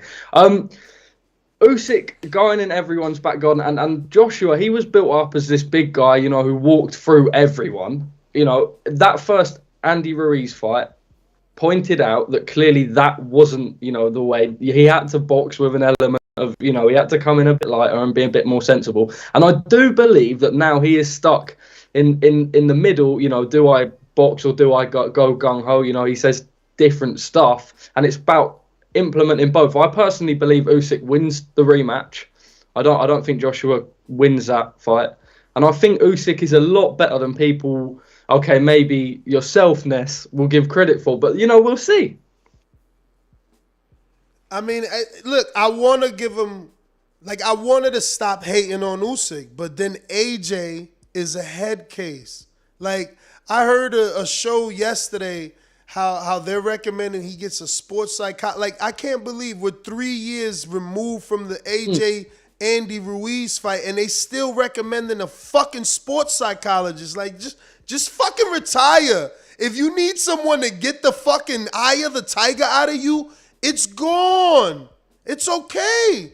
It's okay. But stop having us believe that you're a fucking warrior. And then you give an excuse like, oh, my mind wasn't right. And my mom. And I don't want to hear that shit, bro. Listen, he going through what Ronda Rousey I just wanted through. to be known. He literally... Let me finish this. I just wanted to be known. I'm only hating on Usyk because it's AJ fault. If he was a complete fighter and he would have Usyk would have beat him, I couldn't hate. But we know he's a head case. We know he chose the wrong game plan.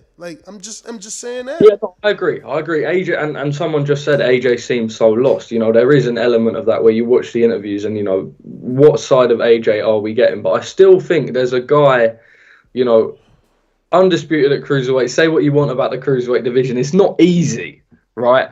And then, the Chaz Witherspoon fight, I can't take anything of that.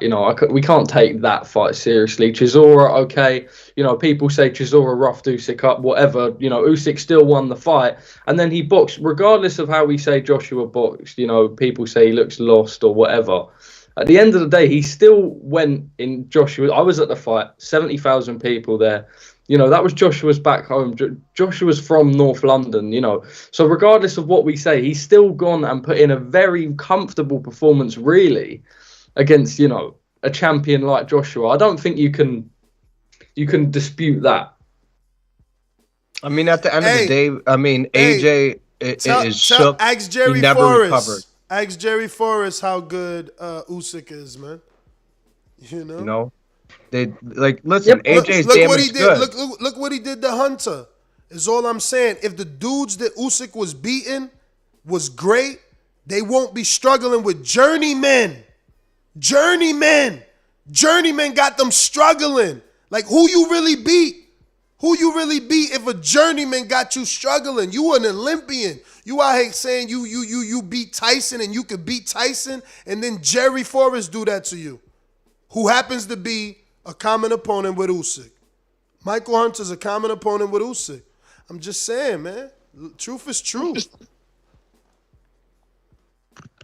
Yeah. I don't know. I gotta give Usyk his credit because he's won everything he's done, even though some of those fights, obviously like Teaspoon, we know we're not really giving the guy credit for that. But I mean, I got to give him credit for Chisora and AJ, even if AJ's damaged goods, because that's what the boy is. He's damaged goods. He hasn't been able to fight exactly the same way since being knocked out. Obviously, that took a lot out of him. I think he honestly thought that he was going to be indestructible and that no one could hurt him like that after getting up, on other occasions. I mean, I think that really made him human in his own eyes, and that's something he's got to deal with. But I don't think you're ever going to see him fight the same way he did, because what was that Tank said? It's easy to shoot in the trenches, but what happens when the bullets come back? Well, he got hit with some of them bullets by Andy Ruiz, and he hasn't fought the same since, because finally some real bullets came back at him. Not that they didn't come before, but ones had put him down. I mean, because he did a quit job. He quit against Andy Ruiz. He's quit on his feet. He did not want to fight anymore. I mean, it's not like he got put to sleep. Like, he mentally made the decision that I'm done. Like, I don't want any more. No mas. So, I mean, we still got to give credit to Usyk, but I think that, unfortunately, besides Tyson Fury, who are we going to give Usyk credit for in the heavyweight division? What would get the respect, Ness, from you? Who does he got to beat outside of Tyson Fury? Who would he fight that would make you be like, okay, Dillian he's the Whyte. real deal? Dillian Whyte. Dillian Whyte is a real heavyweight, man. Dillian Whyte's fought everybody in the heavyweight division, man. Dillian Whyte is a good name. Wilder. Beat Wilder. Beat Wilder. If you're a real heavyweight, beat Wilder. And I know people think he going to outbox him, and that's the stupid people that think just because Fury could get up from a fucking Wilder right hand, anybody can. No, the fuck they cannot. No, the fuck they cannot. And that man ain't perfect. I've watched him get hit by lesser men than Wilder. Lesser men. Get hit by Wilder's right hand and get up so that I could believe in you. And look, that's all I want. I just want you to show me, because I got my man spending $10 right now, Mr. Maldonado, to say something about AJ and his resume. And it's like, bro, don't talk to me about that shit. We real boxing fans. We know AJ's been in a strange place after the Andy fight. We seen that. We know that shit. We talking about 3 fights since then. We talking about the first Andy fight, all the weird shit that went on with that, the rematch, the change in trainers, the fucking dancing and boxing on your toes, and then after that, the gassing out in the Pulev fight, and after he almost had Pulev out of there, he gassing a little bit. You know what I'm saying? After that, it's just all the same shit, bro. After that, you choose to fucking be a boxer with Usyk. Like, he been making some weird decisions, and that's okay. But don't, because he doesn't want to get hit, man. Let's just be real about that. Well, look at the second Andrew Ruiz fight.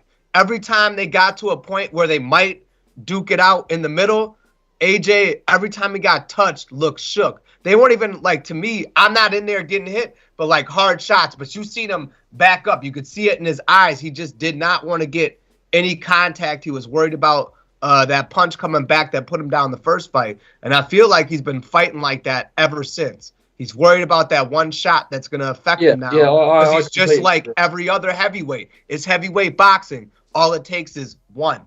Yeah, just one. And that's where he's got to find the happy medium, and that's what I was talking to earlier. You know, he was built up as this guy who just sort of walked through everyone. You know, had certain amount of KOs. You know, 100% KO rate record for so long. And then, you know, this sort of blip came around. And I think for him, now you talk about that Ruiz second fight, he boxed. It was a very clinical boxing performance in the fact that he just didn't really want to engage in anything. You know, it was all very long. And, you know, people say whatever about Ruiz. I think now he's stuck where, you know, he can box and he can punch, but I feel like, you know, there almost is that psychological point where, like you say, you know, he's a bit scared to engage in that sort of middle ground action because they're just, you know, because of what's happened. I don't know. It's interesting. We'll see how he comes back from it, but I don't know. Let me get to a few of these super chats. I got Big Fish Vega. He says, big TBV community was at Ortiz versus Martin. Energy was good in there. What do we think about your favorite dude, Rick Glazier, saying it's 25,000 pay-per-views? First of all, that's not my favorite dude. You know, Rick knows I don't, like, where does Rick work at? You know what I'm saying? Like, who does he report for? Like, I don't understand why people be believing this dude. And that's no disrespect to you, Vic. I know that somebody going to be thinking they doing something by sending the audio to him. I'm just saying, I don't know who he works for. I don't know what he works for. You know, he takes shots at everybody. I just don't do business that way. You know what I'm saying? I never seen none of his shit come true either. You know what I'm saying? Like when he says fights did certain amount of pay-per-views, you always get other reporters to report higher numbers. So I don't never understand it. So I don't know. I don't know nothing about that. That being said, we got another one from CRB1 that says Usyk's less draw in America than White. Fury give him 20%. My man right here, he love the percentages now, huh? You is funny. Where is that? So I can screen share. There you go. All right, and we got Javier Maldonado. We got to get ahead and show this one because he's funny. $10, big spender. Shout out to you. He says, Usyk beat AJ, homie. Just that is better accomplishment than Wilder beating who? Also, only because you don't know a division doesn't mean there is no great fighters. Come on, Ness. You know better. Bruh, but that's the thing. You wasted money to say that. Like, you and I both know I knew the cruiserweight division. That's why I'm still asking you to tell me what's his biggest win done. Like, what's his biggest win done? Britis hasn't done anything since then. Let me go back here and show you. Because Britis actually fought since then Gassiev, who Cunningham fought years ago, right? Dirk Cheetos, who was knocked out, sparked out years ago. And who else? That's it. Worth mentioning. That's it. Hey, brother, but listen, if you're basically gonna say that Usyk clearing out that division undisputed, you're basically kind of saying that's nothing. I'm just saying Canelo didn't fight all the world beaters in the world for the 168 undisputed either. Hay did the same thing. That's like Crawford did the same thing. That's what I'm saying. That's why I don't get wrapped up in undisputed. That's right. Also, but you can only fight what's there. It's some new shit, man. It's some new shit. Only fight that's why it's only 6 people done it or 7 people. It's some new shit. That shit don't impress me. He can only fight what is there at cruiserweight, and at cruiserweight, every single fight for a title that was given to him in the backyard of the opponent, he won. So you can't dispute that. I'm not disputing it. I'm simply saying, what have the people he beat done? And that's what y'all don't like. I mean, Bradis is still a world champion. Like, the guy's... And I said that. I said he's the only person he beat to go on and be a champ. Like, you guys get mad because I'm telling you the truth. I said that an hour ago. Britis is the only one to be a world champ. What else has everyone else done? And but Gaziev is a great fighter. Okay, what's he done? Beat 2 nobodies since then. And then you changed again. Hunter, okay, what he's done? Get into an eliminator that he ducked and lose to a journeyman. Okay, you get mad because I tell you the truth. I'm just telling the truth. They just my thoughts, man. It's the fucking truth. And people got a problem with the truth. You want to make this dude be great, but the people he beat ain't done shit. I'm just looking now. I just think Canelo, look, think about it. Canelo, you said someone tried to use Canelo. I think it was Agent tried to use Canelo, right? Cool. That's the difference. He's a great fighter, and here's the difference. Callum Smith was the #1 recognized super middleweight. He was the WBA super middleweight champion. He was the Ring Magazine champion and the Muhammad Ali trophy winner. So when Canelo beat him and the world tried to say he was nobody, he turned around, moved up to 75 in his first fight, knocked out Lenny Castillo, who's this puncher, right? And I'm using air quotes because all the dick rotten hardcore boxing fans out there want to say that Bivol's good and he ain't done shit yet. Callum, a Canelo opponent, moves up, smacks Leling around and shows Bivol what the fuck he's supposed to do. Now, all of a sudden, we realize why Bivol said no to Gilberto Ramirez. You understand? And I'm just saying, show me what your opponent's done. You beat them. Okay, what have they done after you? What is Keller Plant? What is Keller Plant trying to do? What is Keller Plant trying to do? He just called out Jermell Charlo yesterday. He said, hey, homie, since you being indirect, I'm going to be forward. Me and you could get it done this year. What's good? Show me your fucking opponent, and I'll show you your resume. My boy, Canelo, his people, they trying to do something with their life. Murat Gaziev fought who? And he's where? I just think, right, even look at Usyk's 10th fight. Okay, Glowacki winning that world title in Poland. I don't think you can, you'll say whatever, and it's clear that I clearly rate Usyk higher than yourself. But if you look at, he's a gold medalist. He wins his world title in his 10th fight. He goes on that sort of record. Okay, regardless, I mean, Glowacki was still, not feared, but on a 10th fight, that's a good win. Like Michael Hunter, okay. But Usyk was still relatively inexperienced in his career compared to where he is now. And okay, you say, look, Michael Hunter's gone on and he struggled with Jerry Forrest or whatever, but that was a good win for the point and the stage that he was at in his career. Like, what other 12-fight, novice has gone through Hunter, Glowacki, and guys like this, away from home? I'm just saying, man, he's a good fighter, just like Lomachenko. But they're building him up to be something he's not. And when he gets in there with his T.O., he gonna show y'all. It was supposed to be AJ, but he went in there as a broken fucking mental person. You know what I'm saying? It's just the bottom line. Every trainer telling him. He going around the world to talk to trainers. They all tell him the same shit. Bro, you supposed to walk that little man down. You out here trying to box him. Fuck wrong with you? The fuck is wrong with you? You made that mistake. Now we got to praise. I don't know, because we don't know who he choosing. I hope he choosing Ronnie. You know what I'm saying? But all I'm saying is we don't know. We don't know what fucking... I'll never pick AJ again. We don't know. My man's a mental case.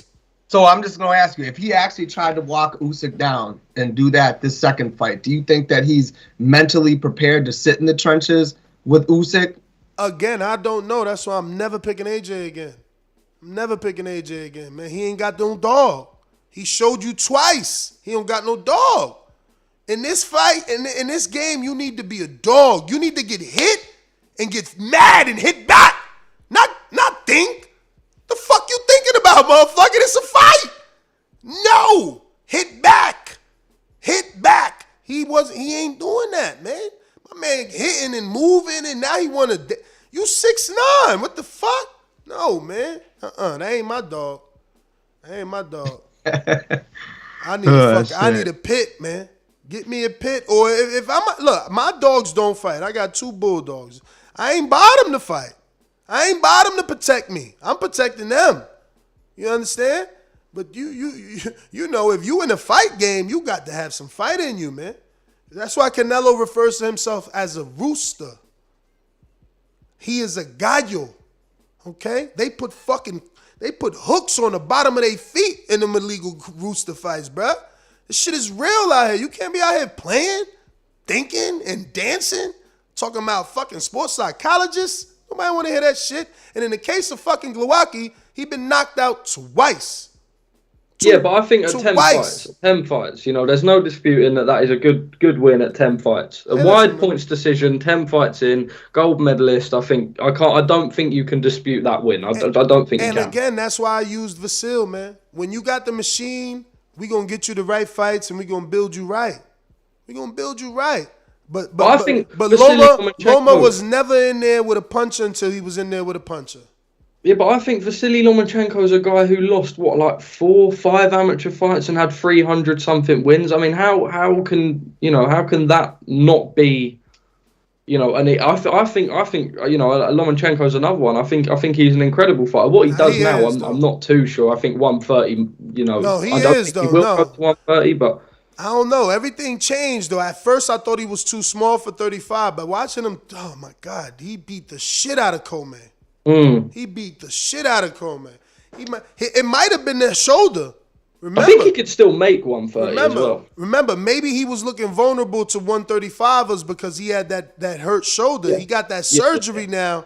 Man, he's beating the shit out of Coleman.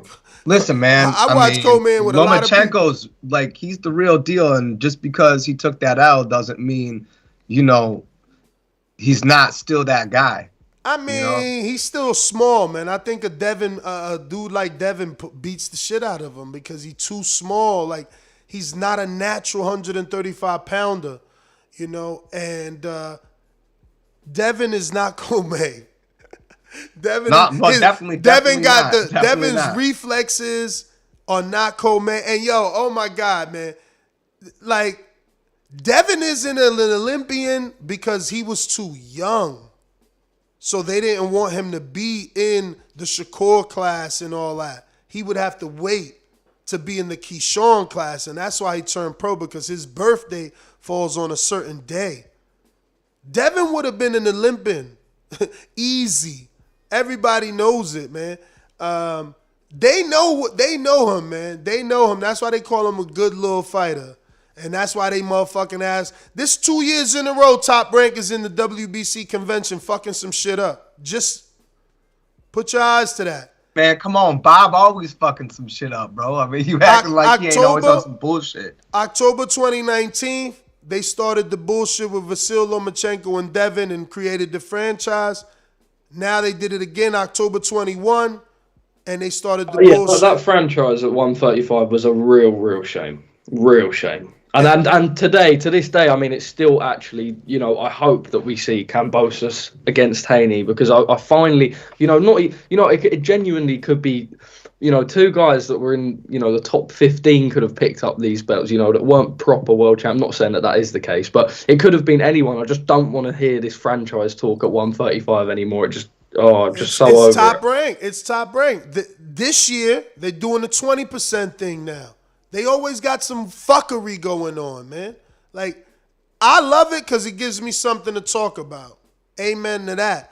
But why is it always some negative shit? Why are they always trying to get over?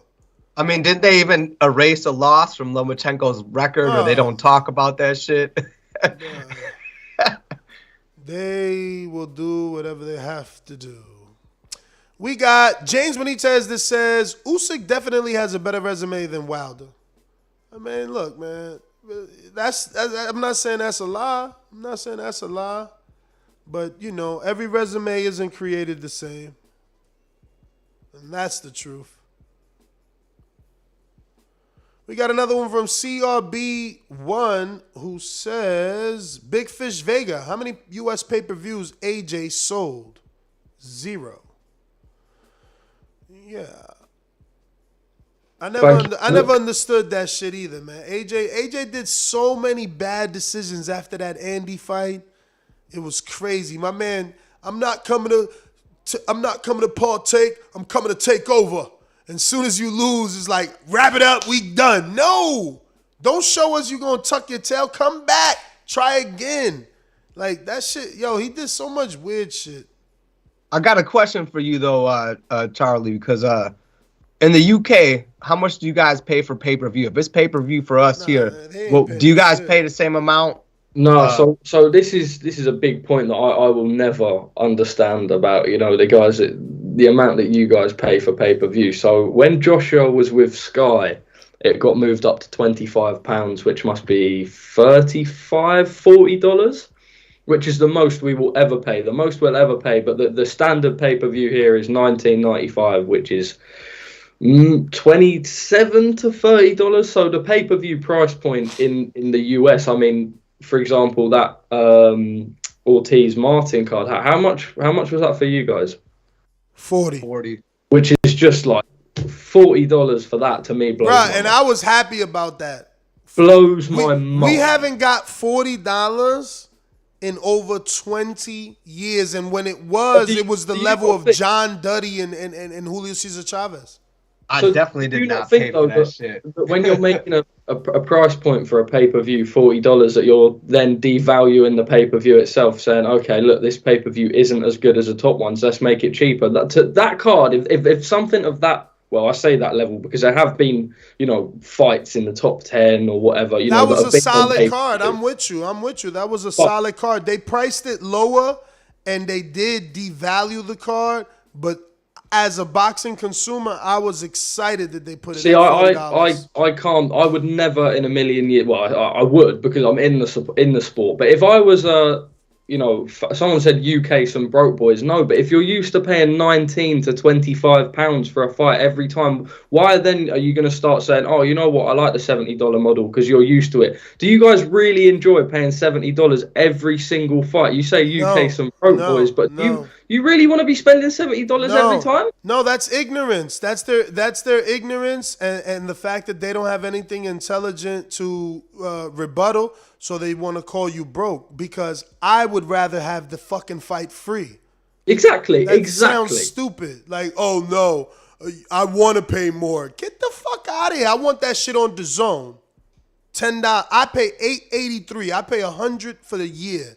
I want it on Dazn. I'm not trying to fucking pay $80 for one pay-per-view. Again, that's just somebody being stupid. Agree there. But we got James Benitez, right? You said Usyk, we did that. CRB1 said that, we did that. So James is back with another one.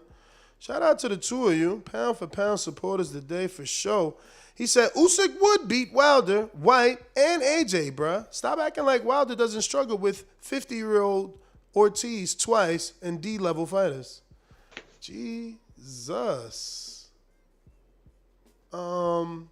Wow, Dazn in Australia is $2.95 a month. I don't know. People saying Wilder struggle. At least he didn't get dropped 3 times like Martin. You know what I'm saying? We got James with another one. Let me go ahead and give you some more alarms. Jesus. He says, Adrian, stop the BS. Don't discredit 168. Billy Joe Saunders and Plant were tough opponents. Better yet, when Plant stops Charlo, you're going to become a believer. We'll see. I'm not trying to necessarily discredit him. I'm just saying, I mean, he did beat Rocky Fielding at 168 too. So, I mean, Fielding at 168. I mean, like, I can't. That's right. What? We're laughing about it. But it's all good. You got to beat those. I get it. You got to beat those paper champions. That ain't a laugh. Rocky Fielding is a dude that went to Germany to win that regular title. Can you imagine Tank going to Germany to win a regular title? No, because they're going to come to him, right? With Ness on this one. Come on. Y'all mad. The thing is, like, the same thing they told me about the cruiserweight division. Oh, you just saying that because you don't know the fighters. So you don't know that Rocky Fielding went to another country and was an underdog and won that belt? You Listen, wouldn't know. was he an underdog against Canelo? Like Of by a course. lot? Did you even? Yeah, Of course. Massive. Right, Of course. right. All I'm just saying is there's levels to this shit. What Rocky Fielding was that level type of champion. Rocky Fielding So was I'm just Mario putting it out Barrios. there. I'm not saying he didn't win his shit. Rocky he didn't Fielding. earn it. Rocky I'm Fielding. just saying that he's that. You take Canelo, you put Rocky Fielding in there. That's two different levels of boxing. Yeah. We know that. They're leagues apart. Tank and Barrios, except Rocky Fielding was more deserving because he went to another country to actually win the belt. He didn't lose it on PBC, and they just gave the dude who really beat him a loss and another fight. Remember? If you go to Mario Barrios' resume, before he fought Tank, he struggled with a dude on PBC that everybody thought he lost. So you're right. Everybody's not the same. Rocky Fielding was a better fighter when Canelo fought him than Mario Barrios when Tank fought him. It's just plain and simple. One dude didn't do what the other did.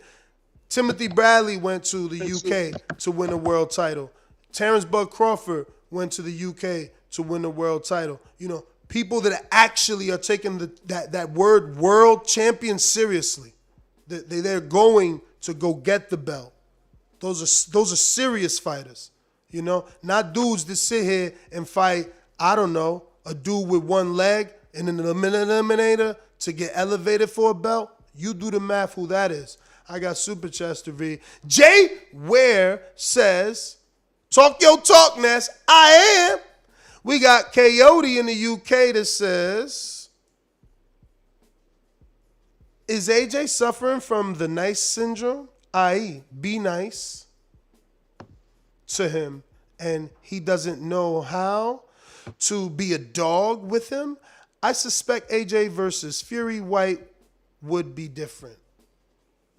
No, I don't. I think until AJ sort of sorts the problem that he's got at the minute with, you know, which is, you know, he's going into these fights, he doesn't know whether to go in as the brawler that he used to be, or, you know, the boxer that beat Andy Ruiz in that second fight. I think he needs to find that happy medium. I think right now, you know, until we see that second Joshua fight, we've got no business really talking about Joshua in with Fury, personally.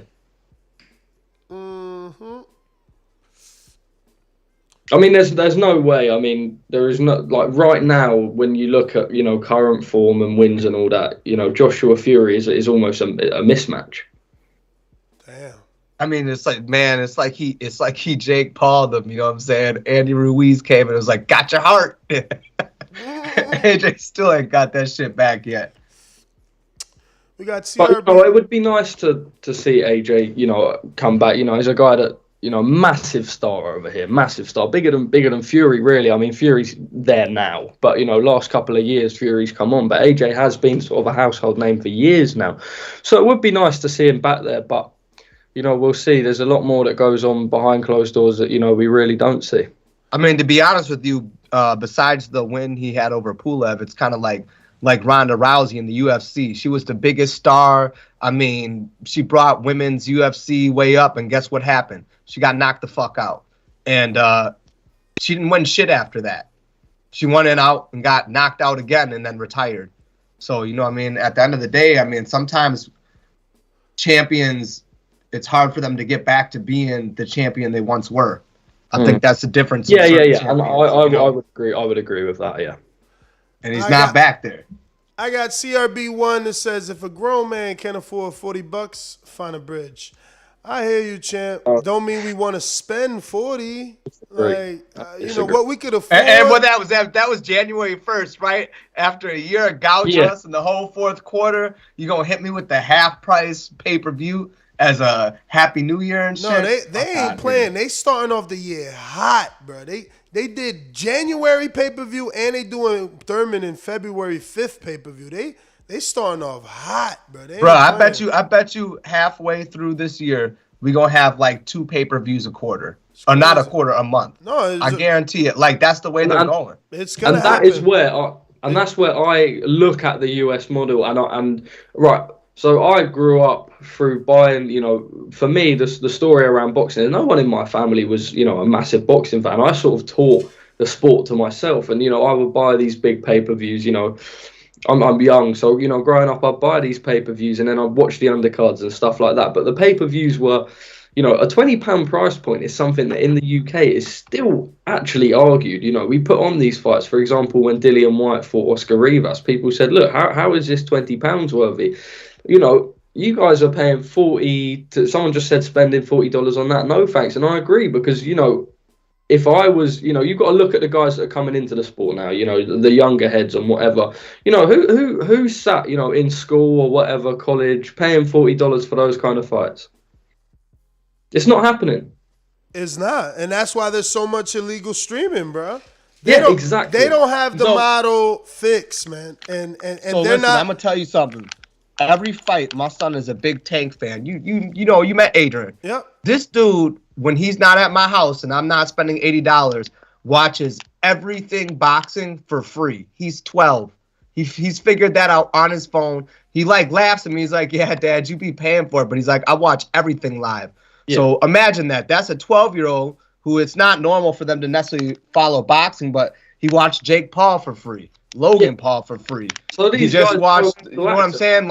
I was like, dang, you know how to do that? I don't even know how to do it. I just pay and for that's it. my point. I'm not that way, but the whole younger generation, man, if my son's 12 and knows how to steal that shit, who doesn't? And that is exactly it, because I saw Jake Paul put out a tweet after the fight that he just had with Woodley, the rematch. Okay, a lot happened. He was meant to fight Tommy Fury and whatever. But, a lot of stuff did come out. And Jake himself, regardless of, numbers are always going to be disputed. But Jake said, I had a bad night of business. But I think, you have to look at that side because, Jake Paul's audience, you've got a lot of guys. And even in the UK, I've got a lot of, I'm on the younger side myself. I've got a lot of mates that watched it. There'll be people, your son's age 12. These guys aren't going to be paying for it. And they're also not good. I remember when I was younger asking, "Oh, mum, £20 for this, blah, blah, blah." What was the price point for Jake Paul? $50, right? No, it was 60. So what child between the age of, whatever, let's say, someone wants to, from 10 to, 16, 17, whose mum, unless they're, from a privileged background, is forking out that sort of money on the fight? And that's exactly the reason that people will stream it. Yeah. Pay-per-view's dead, bro. They just going to get the hardcores. And they know our age demographic. So that's why when I hear these guys talking about bringing in a younger audience, I mean, you're bringing them in for free because they're not spending. Yeah. They're not spending, Now, I'll tell you this. Jake Paul's audience does translate when it comes to ticket sales. Yeah, oh, absolutely. Him and his brother sell tickets. I've been to both the events, and these guys bring in a completely different level of Patreon. It's a different level. It was interesting, to see both Jake and Logan's audiences separately. It was good. But I got Louisville Slugger. It says Usyk don't have a better resume than Wilder at heavyweight. I don't know about that. He beat the unified champ, right? So I don't know. On paper, he probably has a better resume than Wilder at heavyweight. You got to put an asterisk next to AJ's name, after Ruiz. Yeah, I mean that's the issue. But again, on paper, AJ was still the unified champ, so that's the bigger win. Wilder's biggest win is Luis Ortiz. That's just a win. It wasn't a belt. It wasn't nothing. You know what I'm saying? And I don't know, unless he's gonna say he's gonna try to somehow put Stavern in there. Even still, it's like Stavern is like Chisora and shit. So I don't know. Nah, you right on paper, definitely. Yeah, that's a big difference. We got CRB1 that says Ortiz Martin pay-per-view, no, but Fountain Blue 2 drinks $50? Huh? See, I don't know what that means. You're gonna have to. I got it. What the hell? So he's basically saying you guys don't want to pay for a T's Martin pay-per-view, but if you go to the Fountain Blue, 2 drinks is $50. And that's. And I get you, but like, who the fuck's going to the Fountain Blue to drink? Cause I ain't. I could honestly do my weekly shopping for that amount of money. $50? Yeah. What the fuck are you shopping for? Candy? Oh, bro, I'm young. I can do that university lifestyle diet. I can do that university lifestyle diet. Yo, Man, you must eat so many ramen noodles. My man is buying, he's buying ramen noodles and deli sliced ham and cheese. Actually, to be fair though, I do think our food is a lot cheaper than yours. I was quite surprised when I come out there and seen. Anyway, we won't go on to food, but yeah, no, food was expensive, especially where you were eating in Catch. My god, Catch area, bro. That's an expensive restaurant. That is expensive. Mr. Steal Your Chin says, I had extra spending money from my boxing savings last year, so I'm confused. Even if it was 20, they won't have paid for it. They will steal it. You're not lying, but that doesn't mean that you abuse the people that will pay for it. You know what I'm saying? There's still going to be steals, you're right. But us who pay for, like, I stopped doing the math, but it was like $780 last year.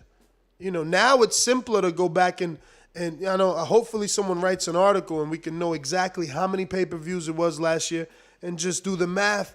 But we stopped counting. I'm sure I spent almost, $600 plus just to be on the safe side in pay-per-views. That's insane. That has nothing to do with ESPN's fucking $5.99 a month and Dazn's $8.83 a month, plus my internet to see all this shit. Yes. I had to come back to Showtime, paying for that shit again. It's just fucking, it's horrible. It's horrible to be a boxing fan these days. I know, man. That's why I believe that sometimes the other combat sport gets a lot of shine because they show a lot of free shit along with just pay-per-views. Yeah. Just go back to Mike Thompson's point, who, there's a few of the US guys in the chat saying how you're making $50 last a week. Mike Thompson said I can make £50 last a month.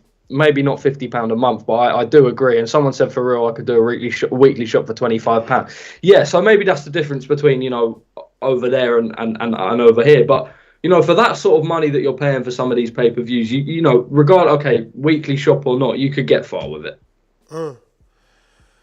Bro, I spend more than that in marijuana, man. I got 4 kids at my house. Get out of here, $50 groceries. No, listen. Yeah. Listen. If it could get, listen. If we can do it, I want to move to the UK. Then fuck it, because shit, that's a lot of money. For the week to save. Wow. Right, Nez. Just quickly, I'm going to have to dip now, my friend. Of course. I will drop a message in the chat tonight, and then, we'll look forward to getting it all going. All right, brother. Take it easy. Top man, thank you for having me. Adrian, thank you. Have a good one, brother. What'd you say, Ness? Shout out your social media. Shout out. Get me on Twitter, if you like what I was saying. I know there were a few different points and stuff, but at Charlie Parsons, 2 I's instead of the L. And get me on Twitter, always talking about boxing. Instagram at Parsons with a 0. And look forward to being on these streams and talking more pot noodles, as people in the chat are saying. All right. Thank you for having me, guys. Look after yourselves. For sure. We're going out to the callers. If you're on Blog Talk, don't forget you got to hit that numero uno. Let me know that you want to rock out, so that we can get it done. And on Skype, you already know, we're going out to Stainless. What up? I changed these damn things. Let me see. Where you at?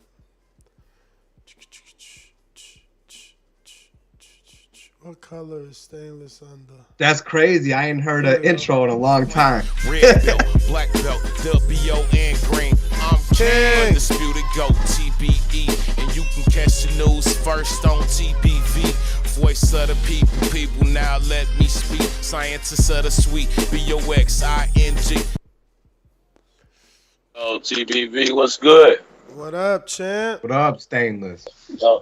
Yo, Adrian, good to have you back, man. I know y'all going through it, man, but shout out to Domi for holding it down while you was gone. I ain't been able to be on all week. We had this wild ass snowstorm here last week, so it kind of set us down. Yeah. But I did get to see you in the studio. I see you finally made that happen, man. Congratulations to you on that. Thank you, brother. Hey, you know, couldn't get here if it wasn't for y'all. Like, for many years, all I said is from y'all lips to God's ears, man.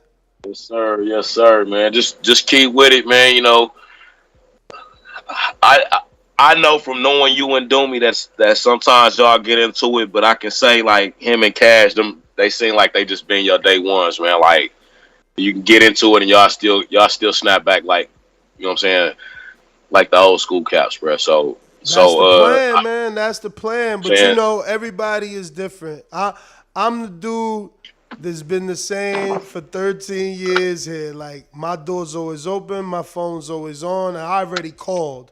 I can't make you answer the phone. You know what I'm saying? Hey, that's never afraid of confrontation.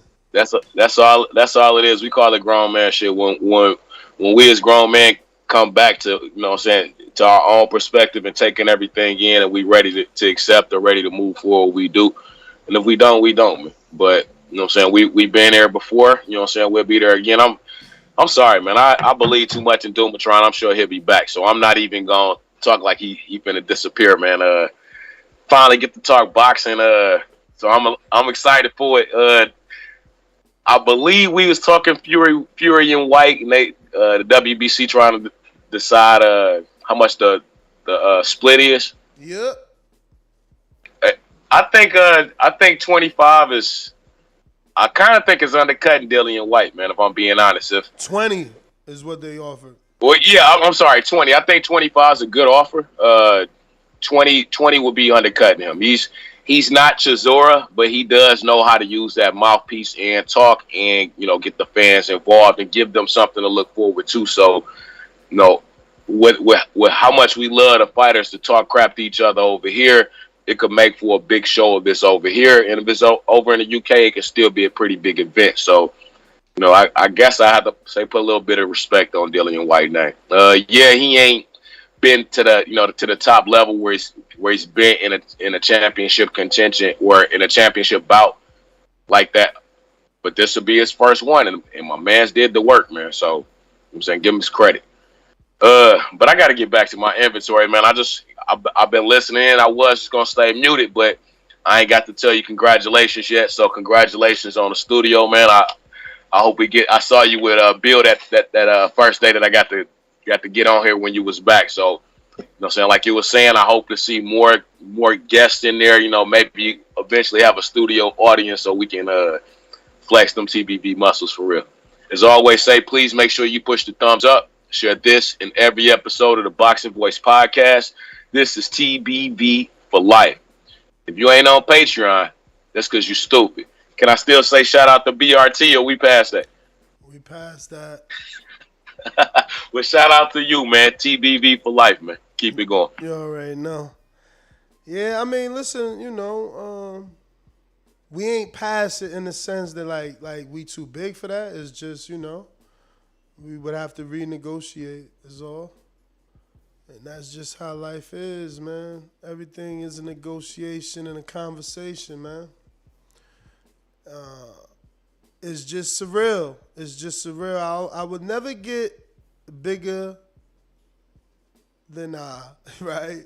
Like, we all know this is something that we've been putting out there into the universe for many, many years, you know? And it's just our time if everything goes the way that it goes, you know? And expect a lot, man, even for the Patreons, you know. This just means I have a team now that can help me develop content, you know, whereas though everything else was always 100% me. So, you know, Patreon will get so much more BTS, like so much happened after the show, right? Like me getting up, Bill smokes again, so he has some weed for me. Like, that's all BTS Patreon and members only footage now. You know, that's all shit that I physically can't be recording, but if I got my crew, they on me 24/7. You know, and that means more content for y'all. It's just, upgrading the brand, man, you know, and trying to live the dream and taking that chance, you know, taking that next step and that leap of faith that everything is going to be good. You know, it's definitely not ideal, bro. Like, I'd rather be here in Florida. Jesus. It's pretty chilly other places, man. I really like coming outside in my flip-flops. Stop bragging, brother. It's like 0 degrees out here, bro. I'm not even like, I got the big window in front, so I'm looking outside. There's nothing but snow. It's freezing. I'm hating on you right now. Bruh, I got nothing but sunlight coming in, feeling warm and cool, you know? So, yeah, but it was so much BTS footage, man. Bill brought his wife. That guy is the perfect father. Like, he's the perfect man, bro. Like, my man is always with his children, always working on his children, always with his wife, always just doing something right. That's crazy, bro. Shout out to Bill Haney, man. But anyway, we're going to go to these calls. We got Juan in the BX. What up?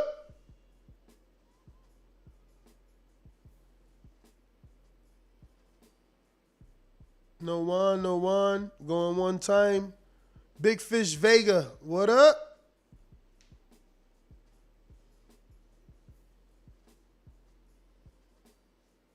Big Fish. If you're watching this on YouTube, don't forget to hit that thumbs up button. It helps with the visibility of the show and it helps us grow. London Runs Boxing. I sent Doomy the link, man. Doomy got the link, man. It ain't my fault. It ain't my fault. Paco. Man, I'm telling you, though, that ESPN studio look, man, I didn't get to say it like, yeah, it looks right, brother. It looks right. Yeah. Even the little lighting in the back and shit. I was like, man, that's nice. That inspires me to want to build a space in my house that looks a lot nicer. Nah, that shit is right. It was right. It's a full-blown production studio, man. So it has the like I told them, see, they going, and that's the beauty. It's like, yo, you need this? Oh, we'll get it. You know, so I'm like, we need a camera in the waiting room. Like, I got a waiting room for my guests. And it's like, you need that room with a camera on it. So it's like, yo, oh shit, oh, up next is, and then I can show y'all that. Like, and that room is so fly. So yeah, man, and it's you know, we working. We'll see what happens. I gotta find a spot, man. It's all so quick, you know, and fuck, man. I love. So that's a permanent move for you then. At least for the next 6 months, yeah. At least, yeah, man. Obviously, it's gonna be permanent because, bro, in 6 months I'm gonna blow that shit out. Like, I got dudes already. I'm trying to schedule for February. You know what I mean? So, yeah,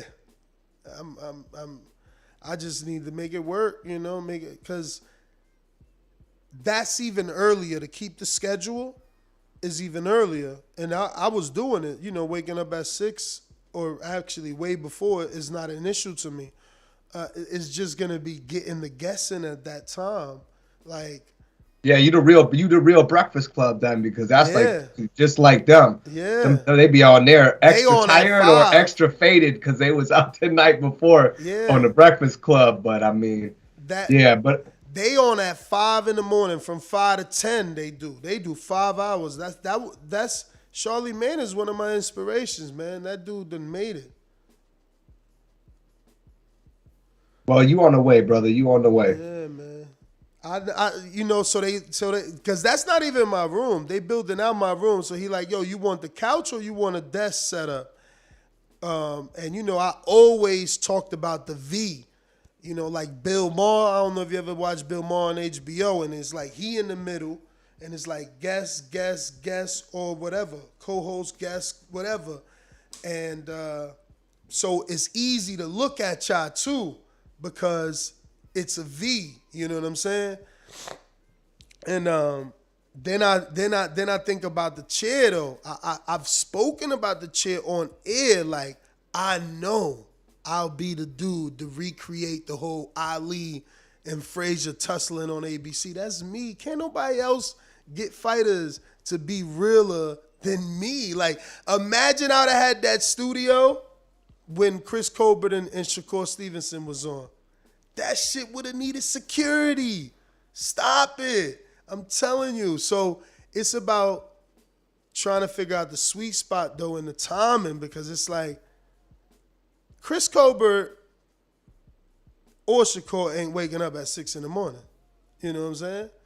So hey man, you know what that means. You just gotta run a longer show. But when and hope they'll come on, you know. I mean, but when you Charlemagne, they wake up at 5 in the morning, right? So, you know, it's just about continuing to grow little by little, and hopefully it gets done, you know. But that what I noticed is that I would be willing to work more. I would be willing to do a consistent 4 o'clock show because I had the whole day. I got out of work. It was like 10:10, and I had the whole day, bro. Like, I never had that. Like, I never had a lot of that shit. A producer is what I fucking dreamed about. Shout out to Young Trav. Yeah, no, it looks good. It looks good, brother. It looks good. You got to start wearing suits now, though. You know what I'm saying? Like, you got to start, you know, being that guy. You got to go all the way. I ain't wearing no suit. I ain't wearing no suit, man. I'm trying to get them to put me in exhaust in the other room. Like, bruh, drink champs. I heard you out there. You mad as hell. Drink champs smoke. Mike Tyson smoke, Joe Button smoke, Joe Rogan smoke. Like, come on, man. They need to get me right, bro. You're going to be eating edibles up until then, man, in there, hoping you didn't eat too much, brother. Nah, man. Fuck them edibles, man. That shit crazy. Shit. That shit hit different, though. Ness in a suit. Ness in a suit to get the award when I get the podcast Emmy or some shit. Yo, if you on Blog Talk, you ain't hit one. That's why I ain't go to you. Looking like a big ass Steve Harvey and shit if you had a suit on, bro. You'd have one of them like oversized ones. Looking crazy.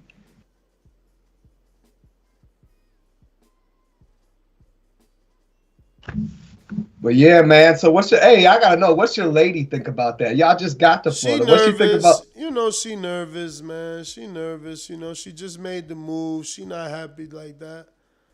But she's willing to, you know, help me live my dream. So that's all that matters. She's willing to give it a try. My son is cool. You know, I want him to come too. I want him to experience the West Coast, you know. He might fall in love with a Mexican. You never know. Break that cycle. We only got Caribbean blood in our family. You know what I'm saying? Everything is either Dominican or Puerto Rican. You know what I'm saying? You try to change the gene pool up a little bit. Change that gene pool, man. Yo, my son came out perfect because I fucked with my lady, man. Because my hair, bruh, I had unmanageable hair as a young kid. My shit was nappy as fuck, bruh. My son got gray hair now. You know what I'm saying? And he came out tall like me, so I hooked him up. Where'd you go, bro? What's going on here?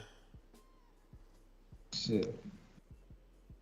But, I'm out the CYP jumped on. What up, CYP?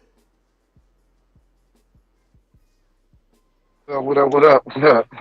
Hey, for the listeners, man. Nappy hair ain't bad hair, man.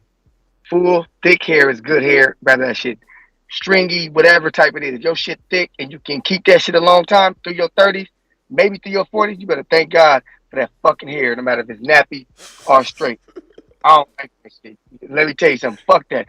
You can have the greatest greatest hairline ever with that curly shit, and then lose that shit by 30 and be like, damn. And then that nappy hair brother still got them waves. Still got them waves with that nappy shit.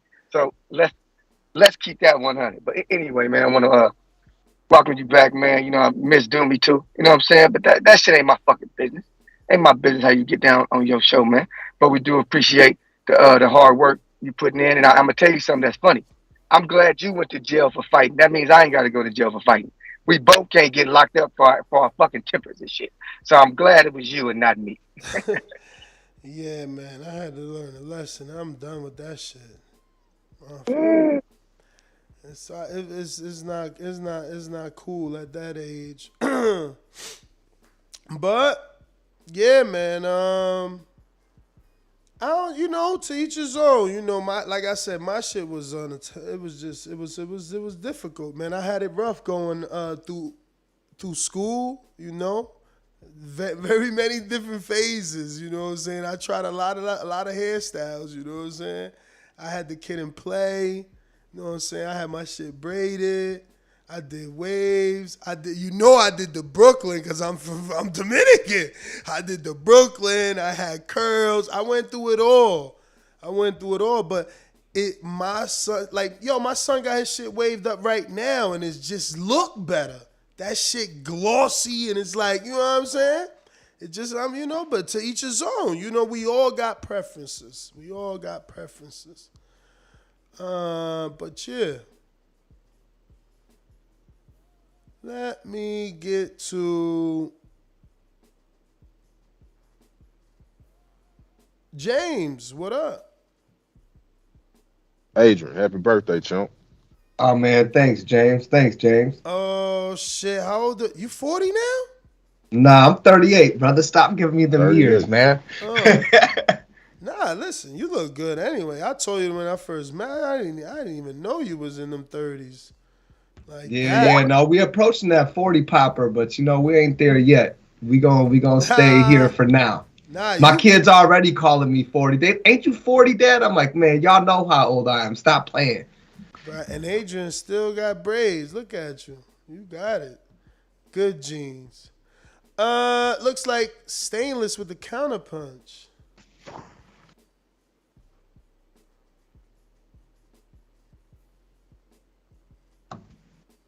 Yo, you can hear me? Yeah.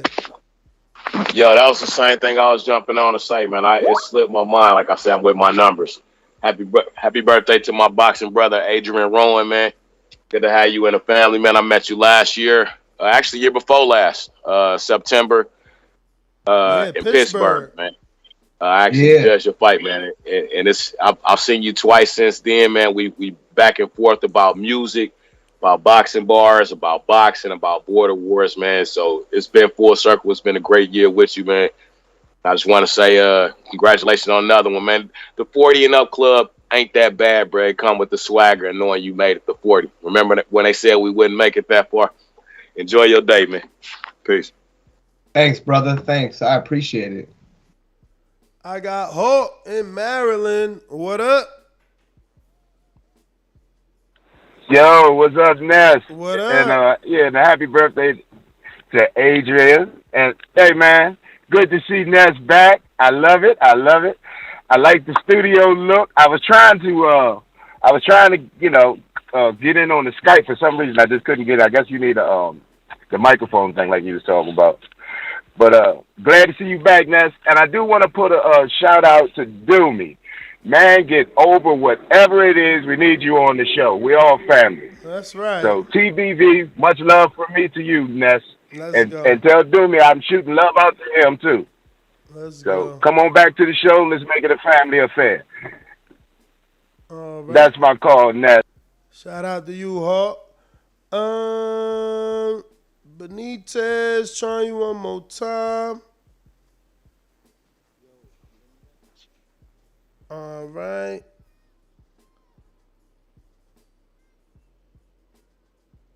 Listos pe los chingazos. Listos pe los chingazos. And it's not going the distance. Either he'll wave the white flag or I'll wave it for him. TheBoxingVoice.com. A lot of you live believable lives. It's easy to sit in those seats. It ain't easy to stand up here. Remember that. Matter of fact, when I smacked his brother in this gym right here, he didn't do anything. All he did was stand there like a big fat pussy. In your mind, how does that fight go? With me getting my hand raised. SDS Promotions.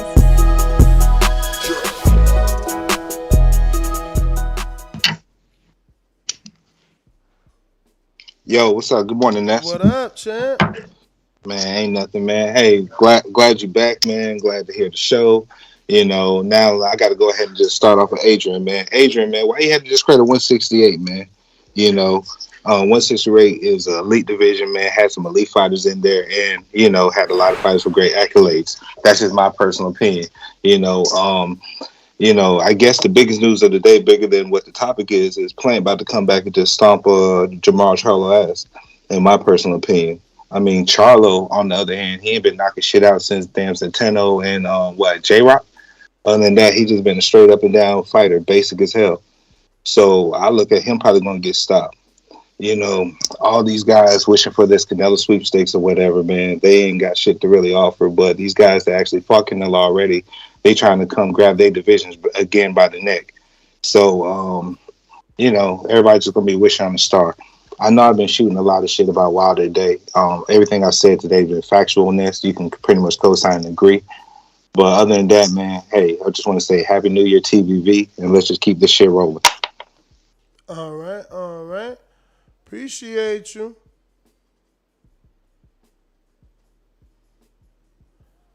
And that looks like everybody. I got somebody in Baltimore, but you haven't pressed 1. I believe that's Ra, if I'm not mistaken, Ra. Are you trying to rock out, or are you just listening? You seen that new intro? Listos, Palos, Chingazo? Yeah, I like that one. Yo, and Plant been smacking too. That was funny. I remember when he smacked Benavidez, his brother, in the gym. Crazy. He been off that crazy shit. Can't do that if you ain't a boxer, man. You're going to jail. I'm telling you right now. You smack somebody. Hey, Ness, man. I learned like the situation. I learned that a long time ago. I ain't gonna lie to you, bro. I had a situation where I didn't do what I should have done, and the police came. Dude was mad scared, you know, taking his shirt off, doing all that bullshit. And the cops rolled up, and they was cool for a second. They was like, you know, you're lucky you didn't do nothing. I said, what do you mean? I'm like, he is trying to start a fight with me. They're like, oh, we're definitely gonna take you to jail. Like, like straight up. They told that to me, like, we are gonna take you to jail if you'd have done shit. I'm like, even though he started it, they're like, yep, we would have took you to jail. Like, you was gonna kill that dude. Like, get the fuck out of here. Oh man. Jonathan Sims, what up?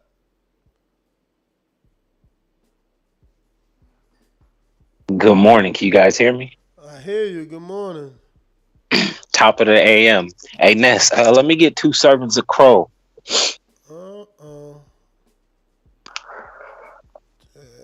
Put me on the spot right now. Let me get that serving, champ.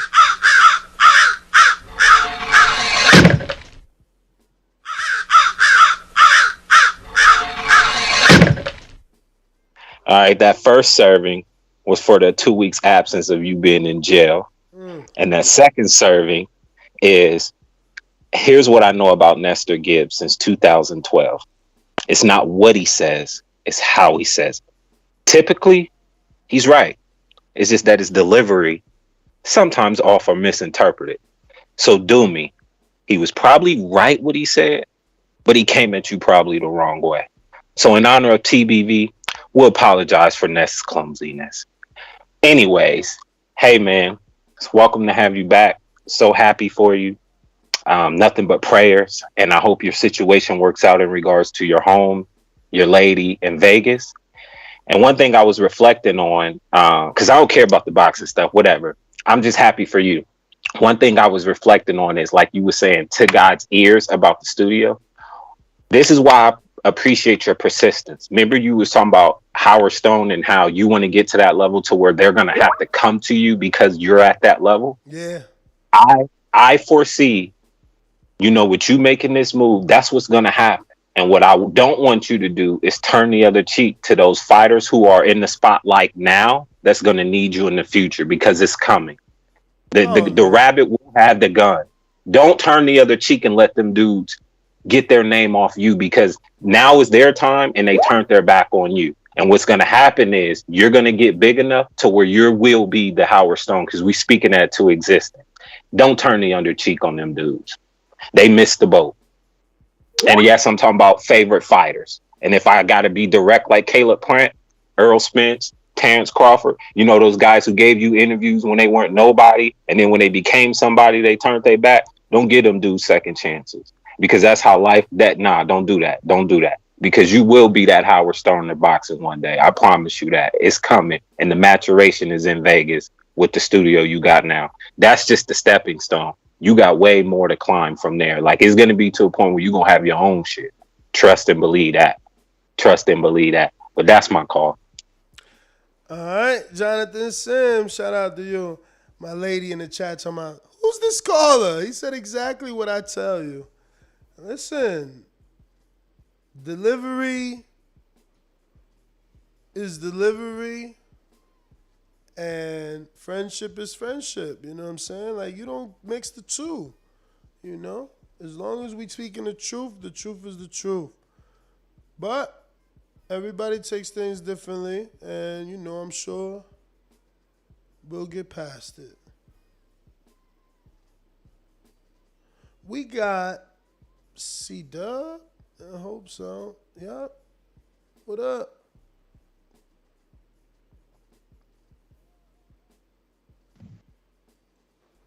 Me. You know, he did hold it. He did hold it down, you know, in your absence. So, you know, he did do that. Man, on to the boxing. That Wilder Whyte. I mean, not Wilder Whyte, but Whyte Fury. I'm glad he finally getting a shot. You know, not 1,000 more days. Because do you think this was a good punishment for WBC for like ignoring those orders? Or do you think he should have been got his shot? Nah, I think WBC is wrong, man. First of all, they should have never approved 20%. That's just disrespectful, man. They approved that shit.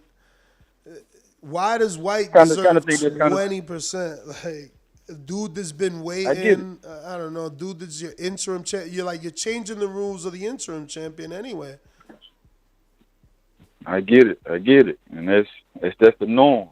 But that's what I'm saying about, let's teach people a lesson to not ignore the WBC orders. He ignored 2 of them.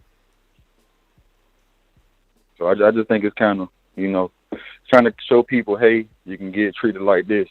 But your WBC do treat people crazy anyway with the French Project build and all of that. So, yeah, but Ortiz, that's the last thing. People just got to put some respect on Ortiz's name still. Because we still think that's a 50-50 fight with him and White. You got that, Nick? Mm-hmm.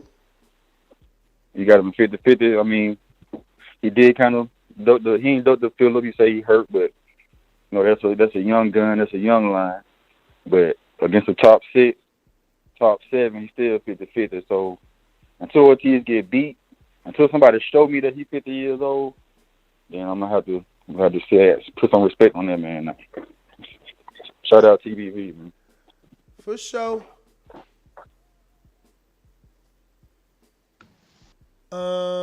N.O.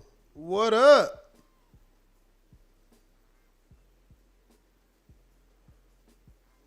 I should have never found it. Ladies and gentlemen, I'd like to introduce to you a young fella, and he comes from the Magnolia. Ooh, what's good, Ness? What up? Howdy, bro. What's down, man? Like you been gone for a second, bro. You know what I mean? Good to hear from you, you hear me? Yeah, man. I fucked up, man. I fucked up. Yeah, I mean, we all fuck up sometime, you know what I mean? Yeah. The good thing is you back in action. What's up? What we talking about this morning, bro? Tyson Fury versus Dillian Whyte's deadline fight extended for 1 week, and Whyte to appeal the 80-20 split that was approved They trying to get my man 20%, man. Man, this is shot, Ness, bro. I mean, he deserved more than 20%, but man, you been waiting for this shot like what for like 3 years now? It's man, come on, man. You gotta go in there and you gotta go get it now. What we doing, Ness? He gonna turn it down? 100 days. I mean, what he said? 200 days now? I think it's like at 1,000. He don't want no title shot, man. He gotta go ahead and just take this shit, not Ness. You know what I mean? 20% and work out something on the back end. Why you can't do that? We're gonna work out some back end money. Eddie Hearn got it. It's gonna be on Dazn, right, on ESPN. You know, this gonna go to purse bid if they can't come to a deal. Where they trying to do it at, in the States, or they taking it over there to the UK? States. That's what I'm saying. I mean, what you I don't know. It sounds like you feel like he should get what you think he should get 40%.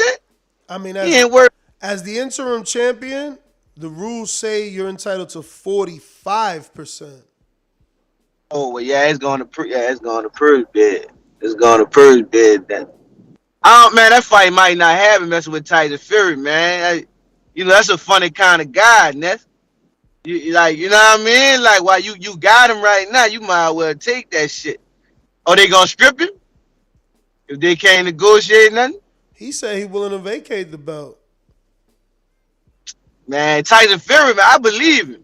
I think Dillian Whyte need to take that 20%, make the fight happen, because Tyson Fury would drop that belt, man. That's a crazy guy, bro. I'm telling you. He might, man. Tyson Fury will retire and come back. I don't put nothing past it.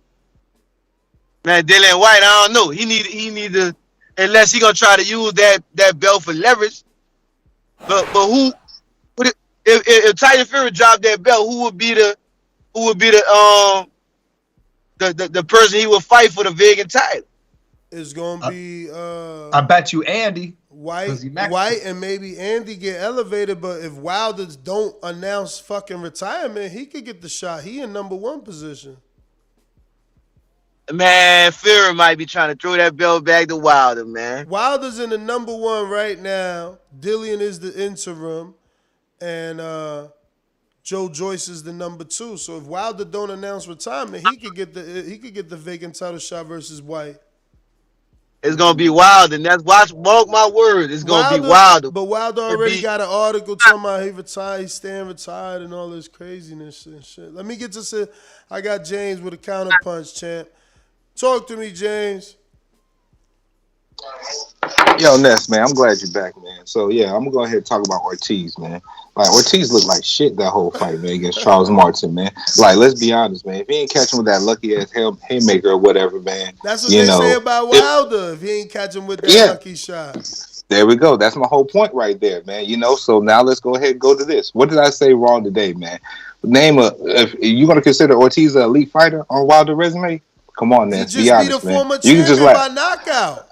Okay, cool. So we're gonna say that. So that's 2.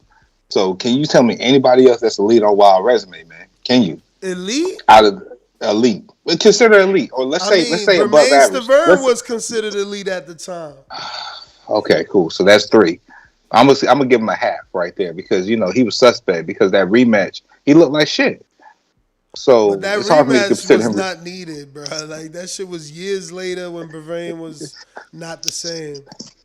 Yeah. So my whole point is, man, all those UK heavyweights over there, man, they all got better resumes, and I think that Wilder can't fuck with none of them, man. That's just it, man. That's my point. That's my call. Hate me if you want, man.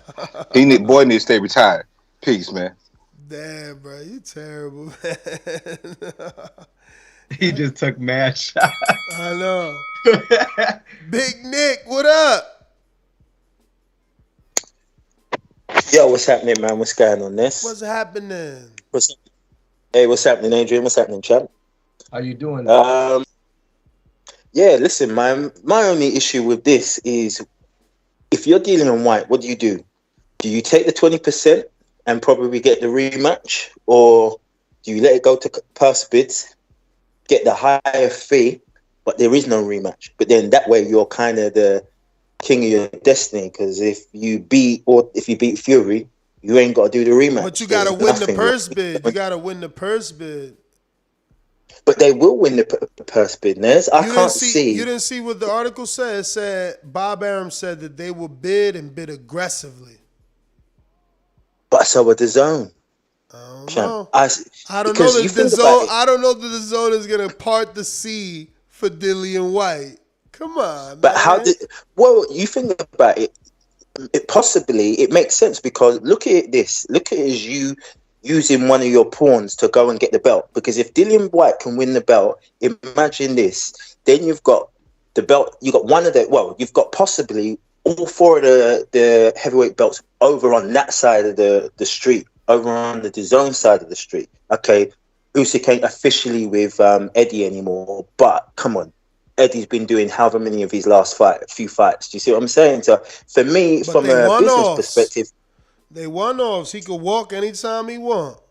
He could, but I'm sure that if Usyk wins the rematch against AJ, I'm sure he's going to sign him up to like a multi-fight deal again. It just makes sense, bro. It makes sense if this goes to purse bids from a business perspective for AJ. For Eddie, listen, Eddie, show me the money, Eddie. I'll just remind you, bro. I'll just remind you of that. I'll remind you that was Usyk. That was Usyk telling Eddie that. I'll just remind you. But Eddie's got previous, bro. He won the Cambosis Tio bid. Come on, man. He's got previous. You got to remember, didn't Eddie listen to me. You're comparing Tyson Fury to Tio. Bob don't treat them the same. And he barely outbid Bob on that. It was only by $1 million more. He's got to come correct. He's got to come correct. If this is the last fight on Fury's top rank deal, doesn't it make sense for Eddie and DAZN to go aggressively to get this fight on the purse bid? Listen, I hope knowing so. They could possibly... I hope so. That's better for us as podcast listeners, bro. Like, I hope so, but I don't know. Okay. That's my call, champ. That's my call. I love it, though. It was a great call. Definitely a great call. I like what you're putting out there. Let me see. Looks like we got L to the V. Where are you? Only time y'all see me in Rays is when I turn into the Bronze Mama.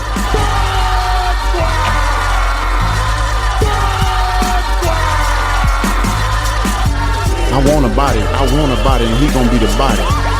The ambulance better be ready. The medical better be ready. The referee better be ready. They better have that towel to be able to throw it in. SDS Promotions. I'll be right. LV Slugger.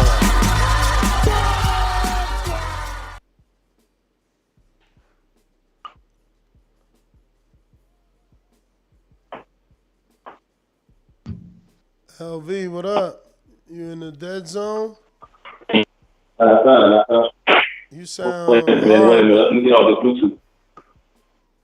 You sound... I sound good. Better. What up? Sound better? Yes. On the Fury and Whyte, man, I just want the fight. I don't really like getting into the percentage a lot, but I mean, it is kind of some bullshit, but at the same time, like they said before, Whyte had opportunity. They gave a shot at the title. He declined his eliminators with Ortiz and Brazil.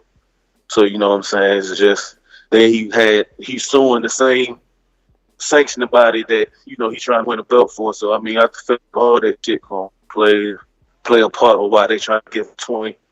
And we never had a great white heavyweight like Fury that, talk, and just got the slick style like him. So I think he just pretty much can do what he wants, man. They're going to let him do what he wants. So, I mean, it is what it is. I don't feel like the 20 fell, but, I mean, if he won his shot, man, he's just going to have to do what he do, man. But I like how, the show turned to a Wilder hate show. You know what I'm saying? Wilder is a bum, a lot of what the people got to say, but nobody has yet to give me a person that went toe-to-toe with him and outweighed him 50 pounds, in a trilogy. So I feel like that's legendary shit. Probably won't never ever see that again. And, you know, a lot of people saying like you was trying to poo-poo it like it ain't nothing. But, you know, I feel like if it's 50 pounds, then Chris Colbert or the Keith Thurmans of the world, they should be able to dare to be great. You know, if I ever be something, it's nothing but 50 pounds. You know what I mean? So that's what I stand on that. You know, Wilder has nothing else to prove. You can go ahead and retire, go out in the sunset, be a Hall of Famer. You know what I mean? So that's my call. All right, champ. Sony, what up?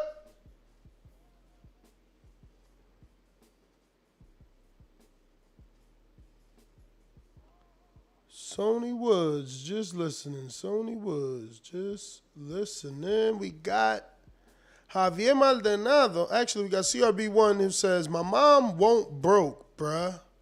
Get some money. Long live Dolph. I don't know. Maybe that's a song quote or something. I don't know. Shit went over mi cabeza. Javier Maldonado. Ness, I guess Wilder isn't great either. What have his opponents done? He was just a hype job. Hyped by nut riders. LV Slugger says, so Cambosos have a better resume than Tio off one win? Basically, he's trying to defend Usyk having the win over AJ and still not having a better resume than Wilder at heavyweight somehow. Yo, crazy, man. This shit is funny. Madbet 100 says, Deontay Wilder not retiring. This is just the beginning. Alexander Nethrin. All right. I hope so. I hope so. But that is all the callers. Oh, we got Maldonado on the line. What's up, Davi? Listen, Vegas don't know nothing. The world don't know nothing. Only I know everything. We did it first. We did it first. And we motivate even the greats. Oh, what a big shot by Lopez. I told everybody. TheBoxingVoice.com. What he done to the boxing world to be number one in a junior weight division? SDS Promotions. Yo, how's my audio? You are. Sound good, brother. You sound good. Yo, first off, Happy New Year's. Yo, Ness, congratulations on the studio. Haven't spoke to y'all in a minute, man. I know y'all talking about your favorite topic, which is heavyweights, but I wanted to call in the other day, and I couldn't. So I want to talk about Charlo and Canelo. I'm so happy that this fight might possibly happen. What's crazy is that Canelo has separated himself so far from his rivals that fight is not even considered a mega fight anymore because of the fact that while Canelo was doing heavy lifting, Charlo wasn't beating the Andrades or the Benavidez of the world. However, out of all the fights out there for Canelo, for me personally, this is the one that I want the most. So I hope it happens, man, whether Charlo got a legacy or not. I can't wait for that fight. And if it happens, I think Canelo's actually going to stop. Should it happen before Charlo fights Plant? Because they seem like they trying to get a fight in. I mean, Ness, that goes back to what I said. Personally, the fight would have been bigger if Charlo would have been fought and possibly beaten Benavidez. If Charlo would have been beating Andrade, if Charlo would have been beating Triple G. Just imagine if Charlo would have beaten those three guys while Canelo was doing what he was doing. This fight would be a mega fight. Canelo really doesn't have a mega fight.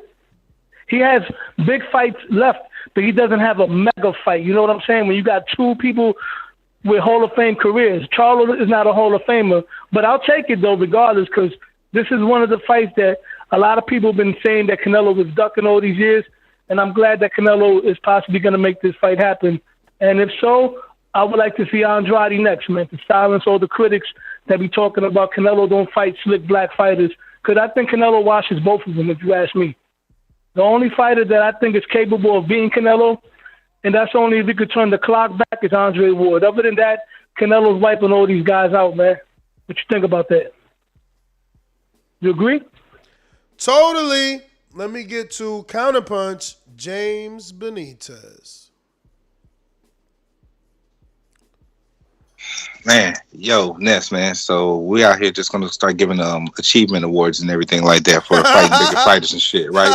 So everybody that's a weight bully that beats up that everybody that loses to a weight bully or whatever, we're gonna say, hey man, they lost to a heavier fighter. So we gotta still give them credit and recognition, man. It's a bunch of bullshit, man. That's all I gotta say. And here goes another take, man. Yo, hey, you know how I feel about Wilder, man. I think he's just straight up and down, man. Basic 1-2. I don't think he could even be Canelo. I said that multiple times on the show, and I think that we should give Canelo an achievement award if he was a step up to heavyweight. That'd be his first test. Let's think about it here, man. If you can't hit Canelo, what the fuck Wilder? What else Wilder gonna do? You see he can't work in the clinch. Canelo will break his fucking body down. Shit, hell, Canelo. I mean, what? Does Wilder got defense? Canelo might pop him upside the head, man. Canelo trains regularly with 2 elite heavyweights. 2 elite heavyweights are better than Wilder's whole resume. Come on, man. So I wouldn't be scared to bet my hard-on money on Canelo beating a Wilder. And so really, that's my last little disrespect for today, man. Hey, Ness, man, have a good one, man. Peace. Big Fish Vega, what up?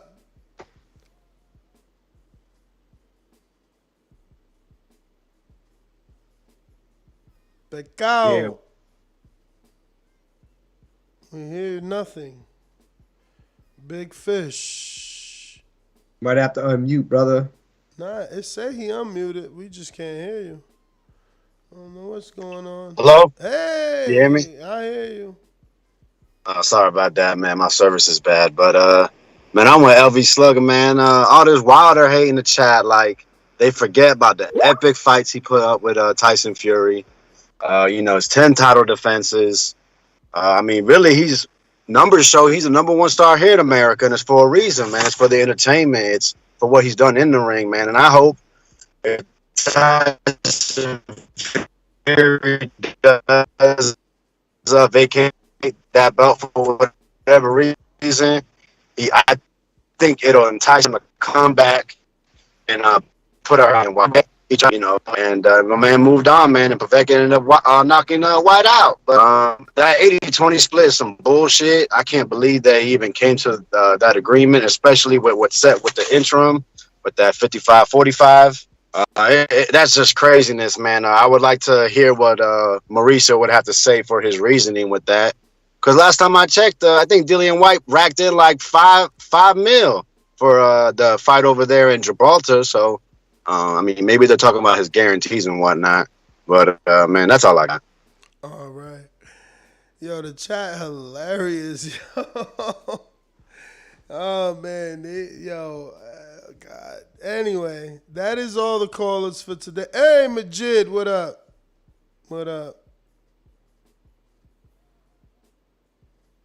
The video, subscribe to the channel, join YouTube members and Patreon for something.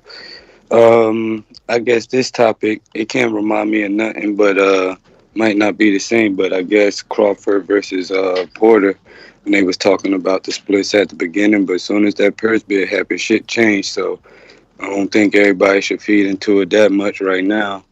And, other than that, Dillian Whyte, he like the little matchroom slave over there, so he need to figure out what he need to do to keep moving forward. Other than that, I don't know. Like, fuck WBC. Go for somewhere else. All the time he done wasted. But that's all I got. All right. I got Intrigue.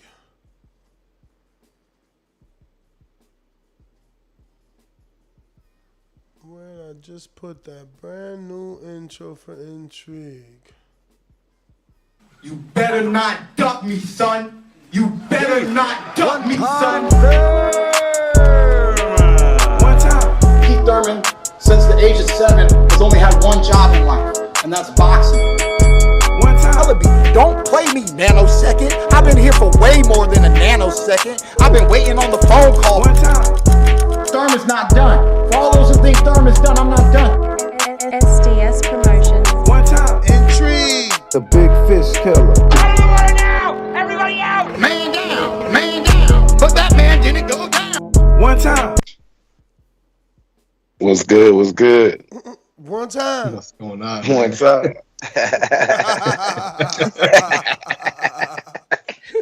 BFK gang, man. Big fish killer in the house, man. Yeah, man. Hey, man, I ain't have really too much to say. I just wanted to hear the intro. And, man, what you thinking about Victor Connie trolling Thurman? And you seen the little tweets he put out on Twitter? Nah, send it to me. Yeah, okay. I sent it. Yeah, he talking about he ain't signed up for VADA. He ducking VADA tests and stuff like that. Oh, shit. That's what he's saying. Damn. Keith out here ducking VADA? Man, I don't shit believe costs that. money, man. Yeah, so yeah. Since it ain't a title fight, they don't got to do VADA, right? Nah. Like how that work? You know, if you ain't, it ain't even a WBC fight, man. They both ranked in the WBA. Yeah. Okay. Yeah, man. But that's it, man. I ain't got nothing to add, man. Just y'all doing y'all thing, man. Good show. I'll let you on the next one. All right. Killer. Who next? I got Intrigue and Majid. Paco, you just listening? Paco going once, Paco going twice. Sony, he said come back to him. Hey, yo, what's good, Nash? Can you hear me? Yeah, we gonna deal with it. What up? Hey, what up? Hey, shout out to Adrian out there in the background, you know, holding it down. Hey, yo, Dillian Whyte, hey, I'm kind of on the fence with Dillian Whyte. I think it's like total disrespect. Total disrespect what they doing with that 20%. But years and years and years of Dillian Whyte playing childish games and shit like that. It's sort of like karma. Karma's a motherfucker. And when you do years and years of all the bullshit that he was doing, and now he's going through this, I feel like it's disrespect what they doing. What they doing, I agree with that. But yo, you reap what you sow. Hey yo, shout out to TBB for life. Shout out to the Bat Channel. All right. Well, that's GTO, Instagram, and Twitter. Catch me on the next one. Today's Monday. Definitely doing Untitled. So catch me, I guess, 7 or 9, one of those two, depending on when Enrique and some of these other fine hosts are available. So it'll be either 7 p.m. live on memberships or 9 p.m. live on memberships. But Adrian, let them know where they can find ya. Well, y'all can find me at Black Man Jones on Instagram.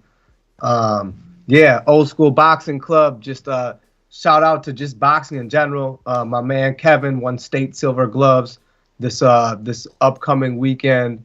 We're gonna be going to the regional and see how we do there, and hopefully make it to nationals. All right. Fucking Georgie Porgy, last minute soldier. Yo, first of all, let me say, I don't pay showtime to see you all there, not even putting a goddamn motherfucking effort. If I want to see some motherfucker just fight, I pick up a fight with somebody in the street. Don't need that shit. You don't love that sport, my dude? Just move along. Gone. Fuck you. Next, what a great show. Thumbs up, donate. Hey, yo! What's happening, people? What? Adrian! Adrian! What's going on, brother? Listen, Ned, this is when I come here throwing the F-bombs and this and that, and you like, oh, Georgie, think about the sponsor. My nigga, how long we gonna be listening to this bullshit from fucking Mauricio? And you guys don't get it. That motherfucker is the ops. He always been the ops. Decades, years, day after day, hours, seconds, nigga, don't crack to your fucking skull. Do people a favor. Don't invite this motherfucker to the voice of the people, bro. That nigga don't deserve to be on the table. Not even to have a conversation with us, bro. What he gonna do? Lie on top of lies, on top of lies, on top of lies? Again and again and again? No ending on sight? Fuck that nigga, bro. And then you want to talk about like these motherfuckers adopting crack babies. Like he got some empathy for humanity. That motherfucker's a crybaby himself. Fuck Mauricio. Oh, everybody support the channel, donate. Gotta go. Alrighty then. On that note, Yo, can I contribute something before you get out the air, man? Look at the voice from heaven. What up? Yo, I just want to say this James Payne lethal. I've been MIA for a minute, but I will be coming back with a vengeance real soon. I'm getting my own little setup, my own little private studio so I can be more of a contributor here on TBV. And I just want to say, man, TBV is not just a podcast, man. This shit is a way of life. My entire life changed from becoming a listener that was afraid to call. And then when I got the courage to call and started contributing my thoughts and viewpoints, then I was my fire to compete in border wars was stoked and ignited. And from starting to go to a boxing gym in hopes of competing in border wars, I became part of a boxing promotion. Now with that same boxing promotion, I'm in operations and management. I just got that promotion on the new year. So, you know what I'm saying? Like this podcast, this universe that Ness created, man, it's his brainchild, but it's changed my life in totality. You know what I'm saying? Like I'm living completely different. My body looks completely different. Even recovering from a leg surgery, and I haven't been able to get in the gym in months.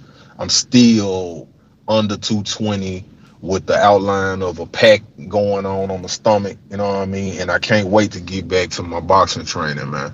So with that being said, man, I just want to say, yo, if you a caller or if you a listener out there, don't be afraid to contribute your opinion. Do your research, because, man, there's some guys in this pool, they sharks, you know what I'm saying? They'll eat you alive if you don't know what the fuck you talking about. But if you got something that you want to say, it's on your heart, you got it on your chest, don't be afraid to hit that unmute button. Don't be afraid to throw your name in the hat, or don't be afraid to contribute your viewpoint, because we all got an opinion, you know what I'm saying? And it's your right to voice your opinion right here on the Voice of the People. So with that being said, great show, great content. I'm not going to say anything that's going to piss anybody off going out the door. I wish the best for Wilder if he's serious about retirement. I think he got a couple more fights in him, but I'm going to be honest, man. I don't want to see Wilder take another L if he gonna give us a subpar performance, you know, just trying to pick up a bag on the way out. So best of luck to Wilder. Luis Ortiz, it's looking like he fooled, you know what I'm saying? But he still got the win, so I'm hoping the best for Luis Ortiz. Maybe he can hopefully position himself for a shot at Usyk or the IBF title holder, whoever that may be after the rematch. Once again, happy birthday to AR, Adrian Rowan. You know what I'm saying? Another Revolution Round the Sun champ.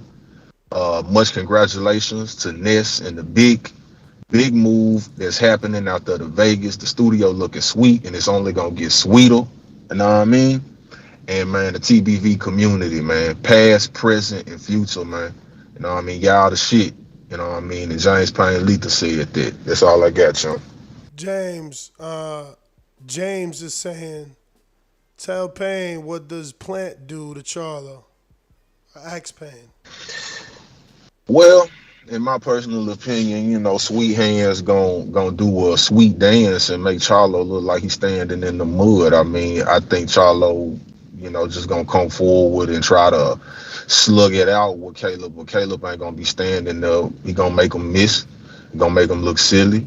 He gonna be working them up and down, you know what I mean? Hitting them with that jab. I mean, regardless of what them goddamn judges said, I was giving Caleb Browns in that fight with Canelo. I had it 5-5 at the draw. I know the judges didn't see it that way. A lot of people in the community dispute that.